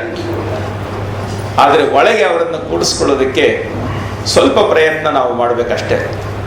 ಒಳಗೆ ಕೂಡಿಸ್ಕೊಳ್ಬೇಕಾದ್ರೆ ಏನು ಮಾಡಬೇಕು? ನಾವು ದೇವರನ್ನ ಆವಾಹನೆ ಮಾಡ್ತೇವೆ. ಬಾಗಿಲು ಮುಂದೆ ಬಂದು ಯಾರೋ ಸ್ನೇಹಿತರು ಬಂದಿದ್ದಾರೆ, ಊರಿನಿಂದ ಹಿರಿಯರು, ಮನೆ ಬಾಗಿಲು ಹಾಕ್ಬಿಟ್ಟು ಬನ್ನಿ ಒಳಗೆ, ಬನ್ನಿ ಒಳಗೆ ಅಂದ್ರೆ ಹೇಗೆ ಬರ್ತಾರೆ? ಕೂತ್ಕೊಳ್ಳಿ ಅಂತ ಹೇಳಿದ್ರೆ ಅದ್ರ ಮೇಲೆ ವಿಚಿತ್ರವಾಗಿರುವಂತ ವ್ಯವಸ್ಥೆಗಳಿದ್ರೆ ಏನ್ ಮಾಡ್ತಾರೆ? ಒಳಗಿರ್ತಕ್ಕಂಥ ಕುರ್ಚಿ ಖಾಲಿ ಇರಬೇಕು, ಕಿಟಕಿ ಬಾಗಿಲು ತೆಗೆದಿರಬೇಕು, ಬಂದವರು ಒಳಗೆ ಬಂದೇ ಬರ್ತಾರೆ. ಭಗವಂತನನ್ನ ಬರಮಾಡಿಕೊಳ್ಳಿಕ್ಕೆ ಕಷ್ಟಪಡಬೇಕಾಗಿಲ್ಲ. ಅವನು ಕೂತುಗೊಳಿಸಲಿಕ್ಕೆ ಬೇಕಾದಂಥ ವಾಸ್ತವತೆಯನ್ನು ನಿರ್ಮಾಣ ಮಾಡಿದ್ರೆ ಸಾಕು. ಒಂದು ಬಾಟಲ್ನಲ್ಲಿ ನೀರು ತುಂಬಿದೆ, ನೀರನ್ನು ಹೊರಹಾಕಿದ್ರೆ ಸಾಕು, ಗಾಳಿ ತನಗೆ ತಾನೇ ತುಂಬಿಕೊಳ್ಳುತ್ತೆ. ಅದರ ತುಂಬ ಮರಳು ತುಂಬಿಟ್ಟು ಗಾಳಿಯನ್ನು ಒಳಗೆ ಪಂಪ್ ಮಾಡಿದ್ರೆ ಹೋಗಲ್ಲ. ಗಾಳಿಯನ್ನು ತುಂಬುವ ಪ್ರಯತ್ನ ಬೇಕಾಗಿಲ್ಲ, ಒಳಗನ್ನ ಖಾಲಿ ಮಾಡಿದ್ರೆ ಸಾಕು. ಗಾಳಿ ಪ್ರಾಣ, ಪ್ರಾಣ ವಿಶ್ವಪ್ರಾಣ, ವಿಶ್ವಪ್ರಾಣ ಭಗವಂತನ ಅನುಗ್ರಹ. ನಮ್ಮ ಒಳಗೆ ಅಹಂಕಾರ ಮಮಕಾರಗಳನ್ನು ಖಾಲಿ ಮಾಡ್ತಾ ಇದ್ದಾಗೇನೆ ಭಗವಂತನ ಅಸ್ತಿತ್ವ ತನಗೆ ತಾನೇ ತುಂಬಿಕೊಳ್ತಾ ಇರ್ತದೆ. ಹೇಗೆ ಕತ್ತಲೆ ಕಳೆದು ಬೆಳಕಾಗುತ್ತದೆ, ಹಾಗೆ ತಾವು ಪರಿಪೂರ್ಣವಾಗಿ ಬೆಳಕನ್ನು ತುಂಬಿಕೊಳ್ಳುವಂಥ ನೆಲೆಯಲ್ಲಿ ನಾವು 5 ಇಂದ್ರಿಯಗಳನ್ನು